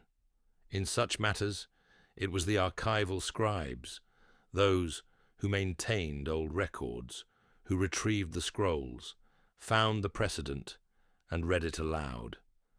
In many ways, the scribe was the living memory of law, and not all scribes served only civil courts. There were contract scribes, who wrote and authenticated the agreements that governed everyday life, marriage contracts, business partnerships, apprenticeship terms, and inheritance declarations. These scribes had a special kind of literacy, one attuned to legal phrasing and acceptable formulae. A poorly worded contract could be overturned. A well-crafted one, scribed properly and sealed correctly, could outlive its makers. Marriage contracts, for example, were rarely just symbolic. They included clauses on inheritance, obligations of both spouses, dowry protections, and divorce terms. If a husband died without issue, the scribe's words dictated whether the wife could keep the land, return to her family, or marry a relative. If a trader promised goods by a certain date, the scribe's language determined the penalty for delay. The scribes did not make law, but their syntax held power. They also dealt with criminal accusations. In more serious cases, murder, treason, temple theft, the scribe documented every stage of the process: arrest, interrogation, evidence, ruling, punishment. In capital cases, records were copied in triplicate, one for the local authority, one for the provincial overseer, and one for the central archive. This allowed for imperial review, especially if the accused was high-ranking or politically sensitive. And yet, for all their formality, the scribes were also interpreters of ambiguity. Not all regions used the same units of measure. Not all tribes used seals. Some languages had no written tradition at all. The scribe had to navigate between oral customs and written law. He sometimes acted as translator, cultural mediator, or advisor. He might record a verbal oath made before a sacred fire, then write it into the imperial legal format. Or he might summarize the testimony of a nomadic chief and place it beside a merchant's ledger, giving the court both the story and the math. This required trust. Scribes had to be respected by all parties, not just the judge. If a scribe was suspected of bias, the scroll was challenged. In some cities, scribes swore oaths of neutrality annually. In others, they were rotated between districts to prevent familiarity.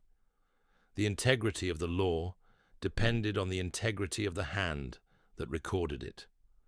And the law was everywhere. In market squares, scribes wrote permits. In temples, they recorded oaths.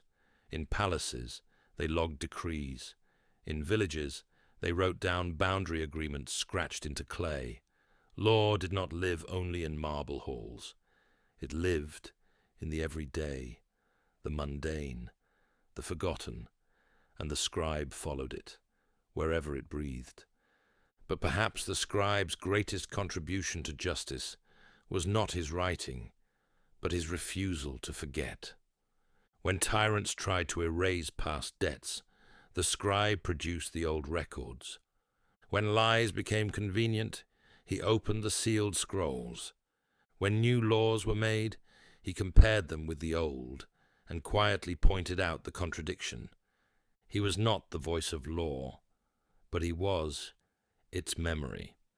And in a world where memory was power, that made him indispensable. Every empire leaves behind its monuments, towers of stone, cities of gold, columns carved with the names of kings. But the Achaemenid Empire, for all its grandeur, knew that true endurance lay not only in marble, but in memory made permanent. In the royal archives of Persepolis, Susa, Babylon, and Ecbatana, the empire did not merely store its history, it orchestrated it. The archives were not libraries in the modern sense. They were administrative vaults, information banks, and political armories. Each scroll, each tablet, each record was a thread in the vast and delicate web of imperial knowledge. The scribes who tended to these records were not simply clerks. They were strategists of continuity, charged with keeping the right information in the right hands at the right time. A royal archive contained far more than historical chronicles. It held tax ledgers from every satrapy, tribute records across decades, military rosters and campaign outcomes, land ownership deeds verified by multiple officers, court judgments, both civil and criminal, marriage and inheritance registers of noble families, treaties signed with foreign powers, in duplicate or triplicate, diplomatic correspondence translated into Aramaic, Old Persian, Elamite, or Greek, architectural plans for bridges, canals, and palaces, religious calendars, solstice calculations, and eclipse records, personnel files for court officials, priests, generals, and advisors, royal decrees, dated and sealed, stored in protected scroll chambers. The organization of such a vast repository required scribes with immense training and discretion. Each archive was divided into sections, often by theme, finance, law, correspondence, construction, and foreign affairs. Within each section, documents were arranged chronologically and often cross-referenced by subject index scrolls written by senior archivists. To retrieve a single scroll might require 3 or 4 scribes, one to locate the index, one to find the storage location, another to verify seals, and a fourth to transcribe or summarize the scroll without removing it from its case. Nothing left the archives without calls. If a satrap needed an older decree, he submitted a formal request. If a royal scholar wanted access to past astronomical records, he applied through a temple or noble sponsor. If a judge needed an old legal precedent, he sent a courier with authorization. In each case, the scribes assessed the request, retrieved the scroll, made a certified copy, and logged the transaction. Even access to memory was remembered, and the archives were not static. They grew, evolved, and, when needed, adapted. When a new king rose to power, scribes updated titulary scrolls, reordered dynastic trees, and prepared introductory reports for each province, summaries of regional histories, economic statuses, and prior rebellions. These documents were used to brief the king's advisors and frame future policy. In times of transition, it was not the army or the court that knew the empire's true shape. It was the archive. In these halls, one could trace a rebellion in Egypt, from whispered unrest to the arrival of troops to the reimposition of tribute, all documented by scribes who had never left Susa. One could follow the life of a temple, from its land grants to its disputes with neighbors, to its appeal for tax exemption after a flood. One could study the rise and fall of generals through their victories, failures, appointments, and posthumous audits. The royal archive was, in effect, a mirror of the empire, not idealized, but exact. And while kings changed, the scribes endured.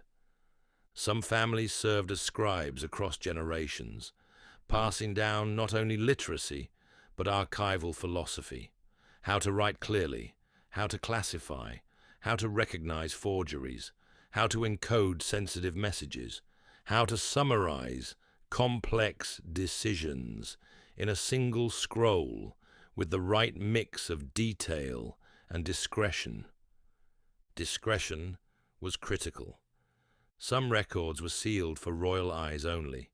Decrees regarding succession, intelligence reports from spies, trials of high-ranking officials, internal debates among advisors. These were kept in restricted vaults.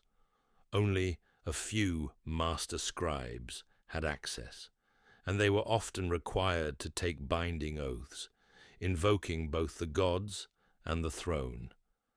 And when a king died, it was the archive that held the truth.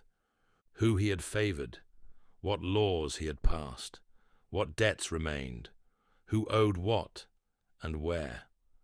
The scribes prepared the transition scrolls, summarizing a reign, presenting unfinished business to the successor, and formally closing the chapter of a ruler's life in ink before the body was even buried.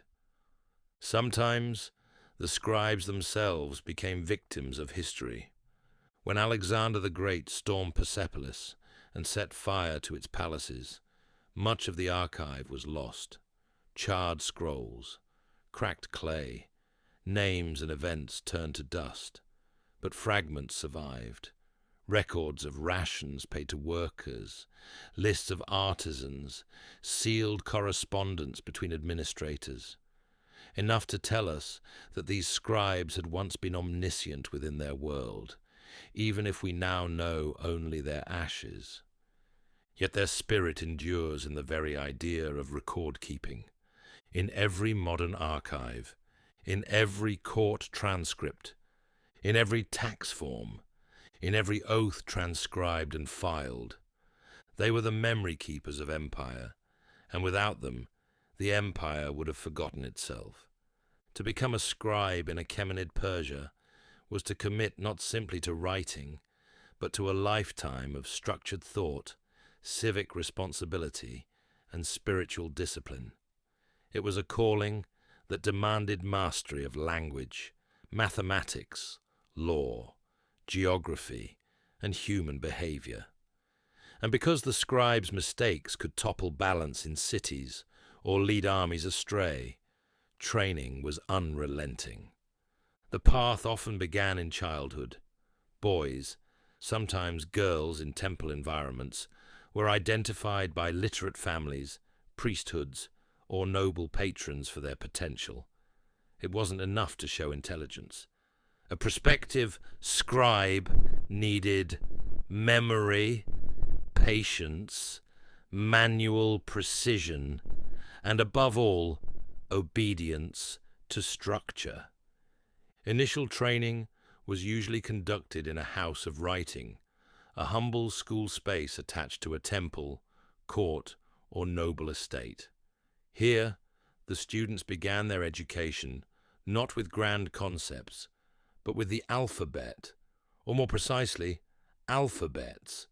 For the Achaemenid Empire used multiple scripts and languages, including Old Persian cuneiform, Aramaic, Elamite, and occasionally Greek or Babylonian forms. The first lessons were purely mechanical. Copy the sign, repeat the sign, trace the sign in the sand, scratch it in wax, ink it on broken potsherds, repeat. They wrote the same character dozens of times per day. They were drilled on its pronunciation, its usage, and how it changed in different dialects. Mistakes were punished with more writing. Accuracy was everything. To misplace a line in cuneiform could change a word entirely, from cattle to contract, from land to death. Only after mastering the basics of the script did students begin to read simple texts, lists of birds, trees, gods, rivers, and kings. These were not random. Each list served as a gateway to categorical thinking, helping the apprentice scribe understand how the empire saw its world, ordered, recorded, named. Next came mathematics. A scribe was often expected to tally taxes, measure fields, calculate interest, and distribute rations. So students practiced units of weight and volume, learned multiplication tables, and memorized conversion rates between currencies and commodities. A competent scribe could tell you how many bushels of grain equaled a shekel of silver, or how long a laborer must work to earn a goat. They also practiced mock record-keeping. Using fictional scenarios, students learned to write fake contracts, document simulated property disputes, and conduct imaginary censuses. Their instructors, usually experienced scribes, reviewed the scrolls, corrected their structure, and demanded better. Neatness mattered. So did clarity. An ambiguous word might cost someone their land or their freedom. The young scribe learned to write like a surgeon, clean, precise, and without room for infection. In religious schools, scribes also learned liturgical texts, hymns, and ritual calendars. In royal or court schools, they were exposed to diplomatic phrases, noble honorifics, and forms of address for foreign dignitaries. They memorized the titles of kings, the names of distant satrapies, and the hierarchy of civil officials. In time, a scribe was expected to write fluently in both practical and ceremonial language. After several years, students were tested, not only by writing assignments, but by oral examinations, where they recited law codes, translated old texts, or solved verbal math problems on the spot.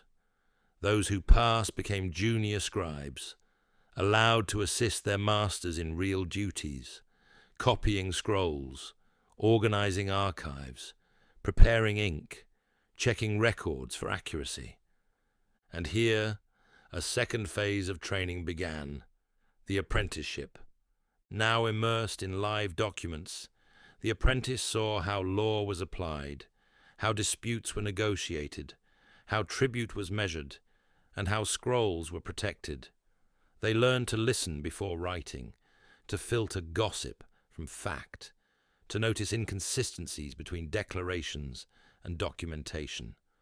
The master scribe would assign small tasks: copy this land deed, verify this census total, summarize this court ruling, each a test of both skill and discretion. They also learned ethics. A scribe was not to alter a record without authority. He was not to write what he had not witnessed. He was not to favor one speaker over another. He was not to reveal archive contents to outsiders. Violating these principles was not just dishonorable, it could be fatal. A forged scroll might bring down a governor. A leaked archive might spark rebellion. The pen, it was said, was dipped not in ink, but in trust. In more advanced settings, especially at royal archives or major temples, scribes were taught preservation techniques. They learned how to prepare scrolls from papyrus or parchment, how to seal clay tablets properly, how to bind volumes against moisture or insects. They memorized cataloging systems, filing orders, and indexing methods. The archive was not a pile. It was a living organism, and the scribe was both its gardener and its guardian. And yet, even a full scribe remained a student for life. The empire changed, scripts evolved, tax laws shifted, provinces rebelled, new gods were absorbed. A good scribe kept learning, kept revising, kept copying old texts to preserve fading ink. Some joined scribal guilds, associations that shared rare scrolls, taught younger students, and issued recommendations for appointments. Others became scribal priests, dedicating their writing to sacred record alone. And some, the very best, became scribes to the king, trusted enough to draft royal decrees, summarize satrapal reports, and manage entire sections of the imperial archive.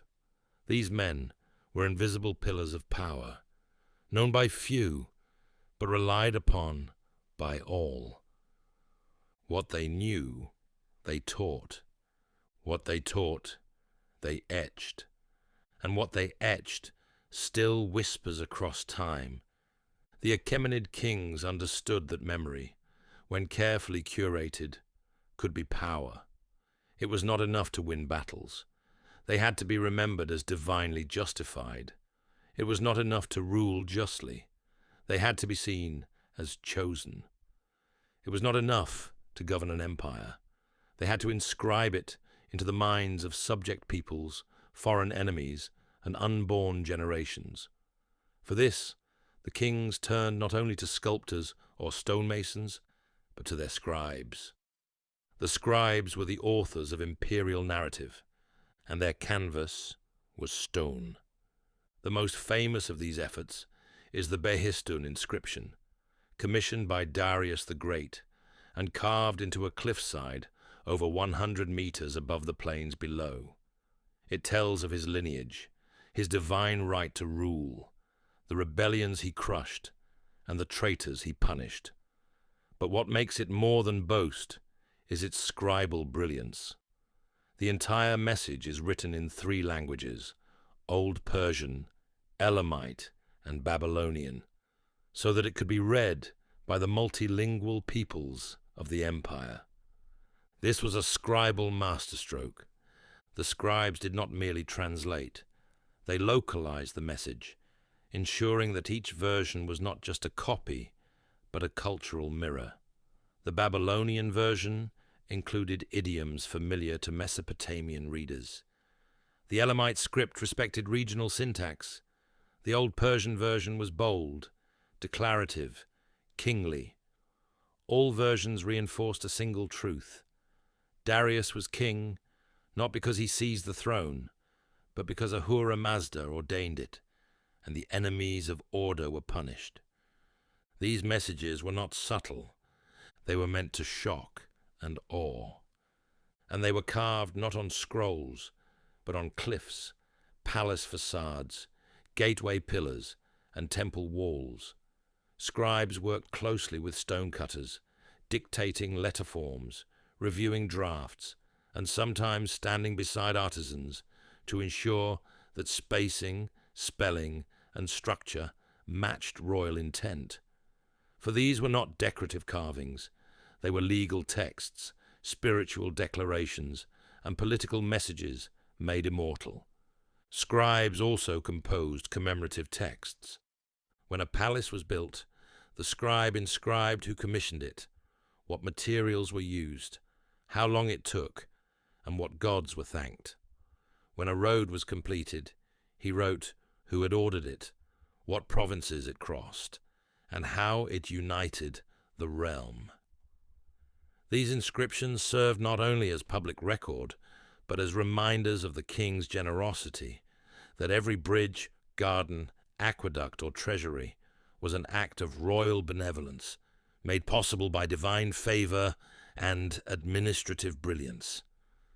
But there was more.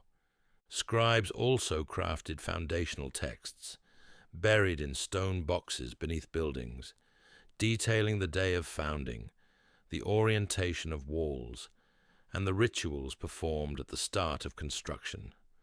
These were not meant to be read by the public, but by posterity, to be discovered centuries later, proving that the empire had built not just with force, but with memory and purpose.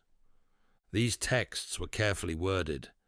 Scribes used divine epithets, metaphors of cosmic order, and language that framed the king as both warrior and shepherd. They aligned the ruler with Ahura Mazda, but also with ancestral kings, linking him to a sacred chain of governance. A single error in such a text could suggest weakness, heresy, or illegitimacy. The scribe's role was therefore both literary and political, and the messaging wasn't confined to stone.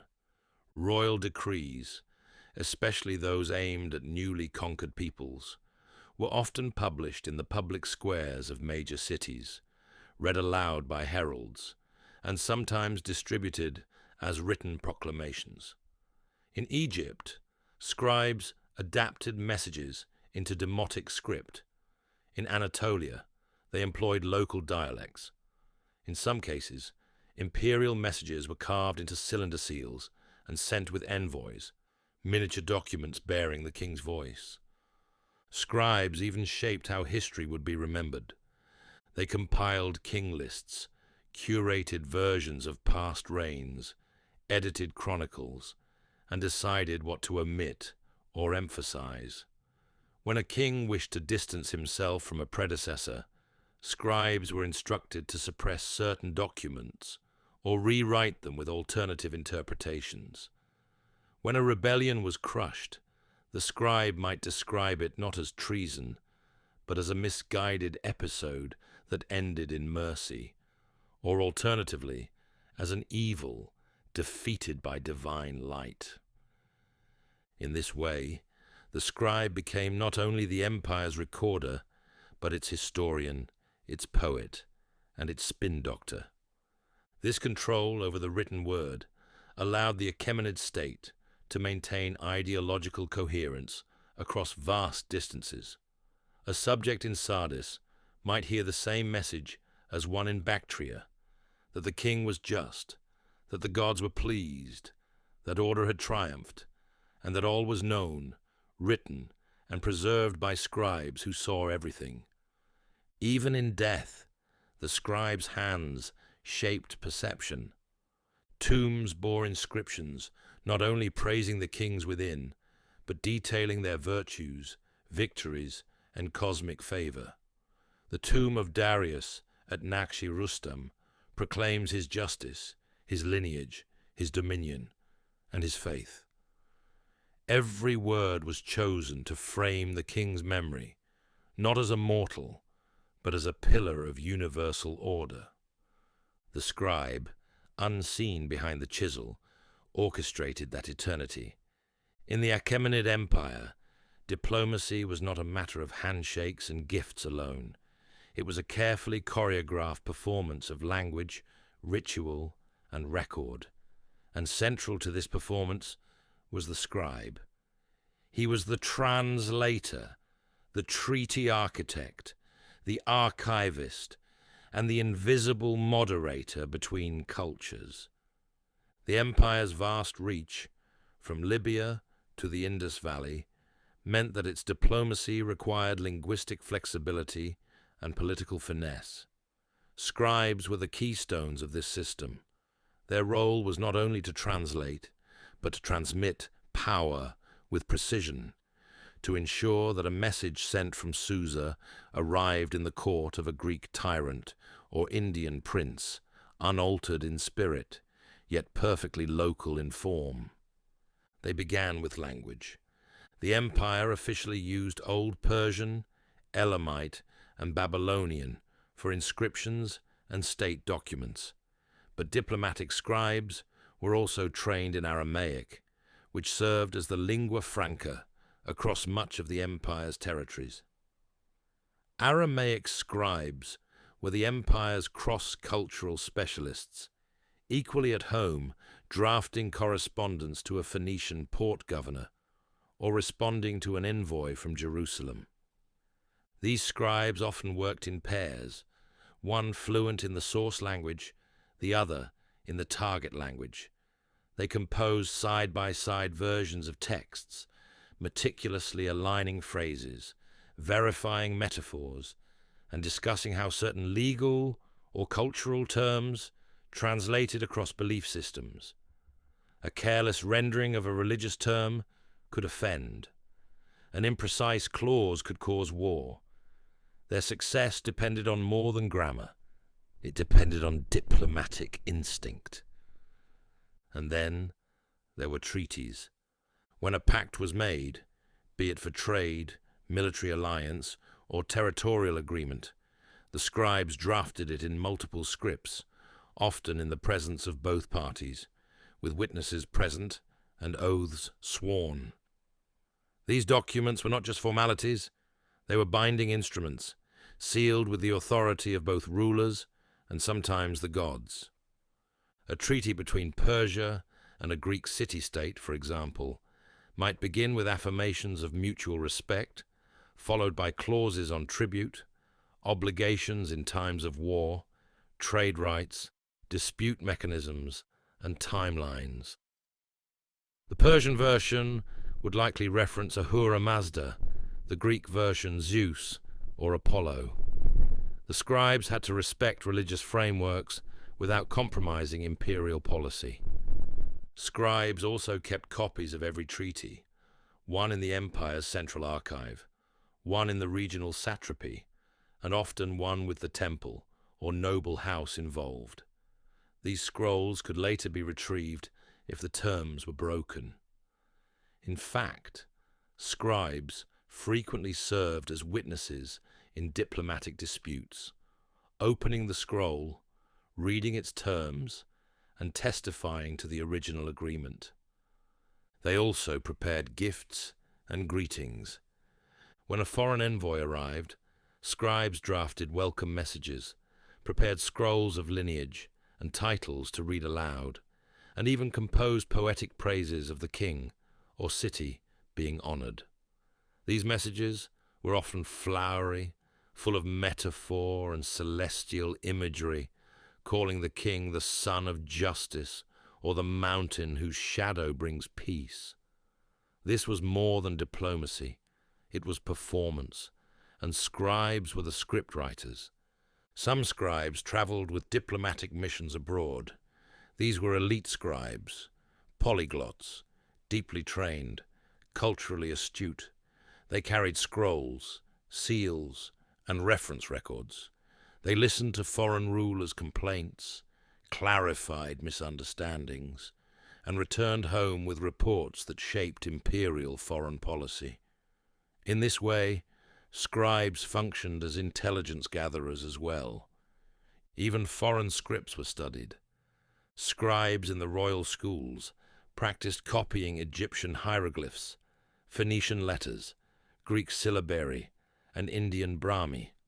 They did not always understand the full texts, but by studying their form, they learned to recognize forgeries, read foreign proclamations, and build bridges of communication with newly conquered peoples.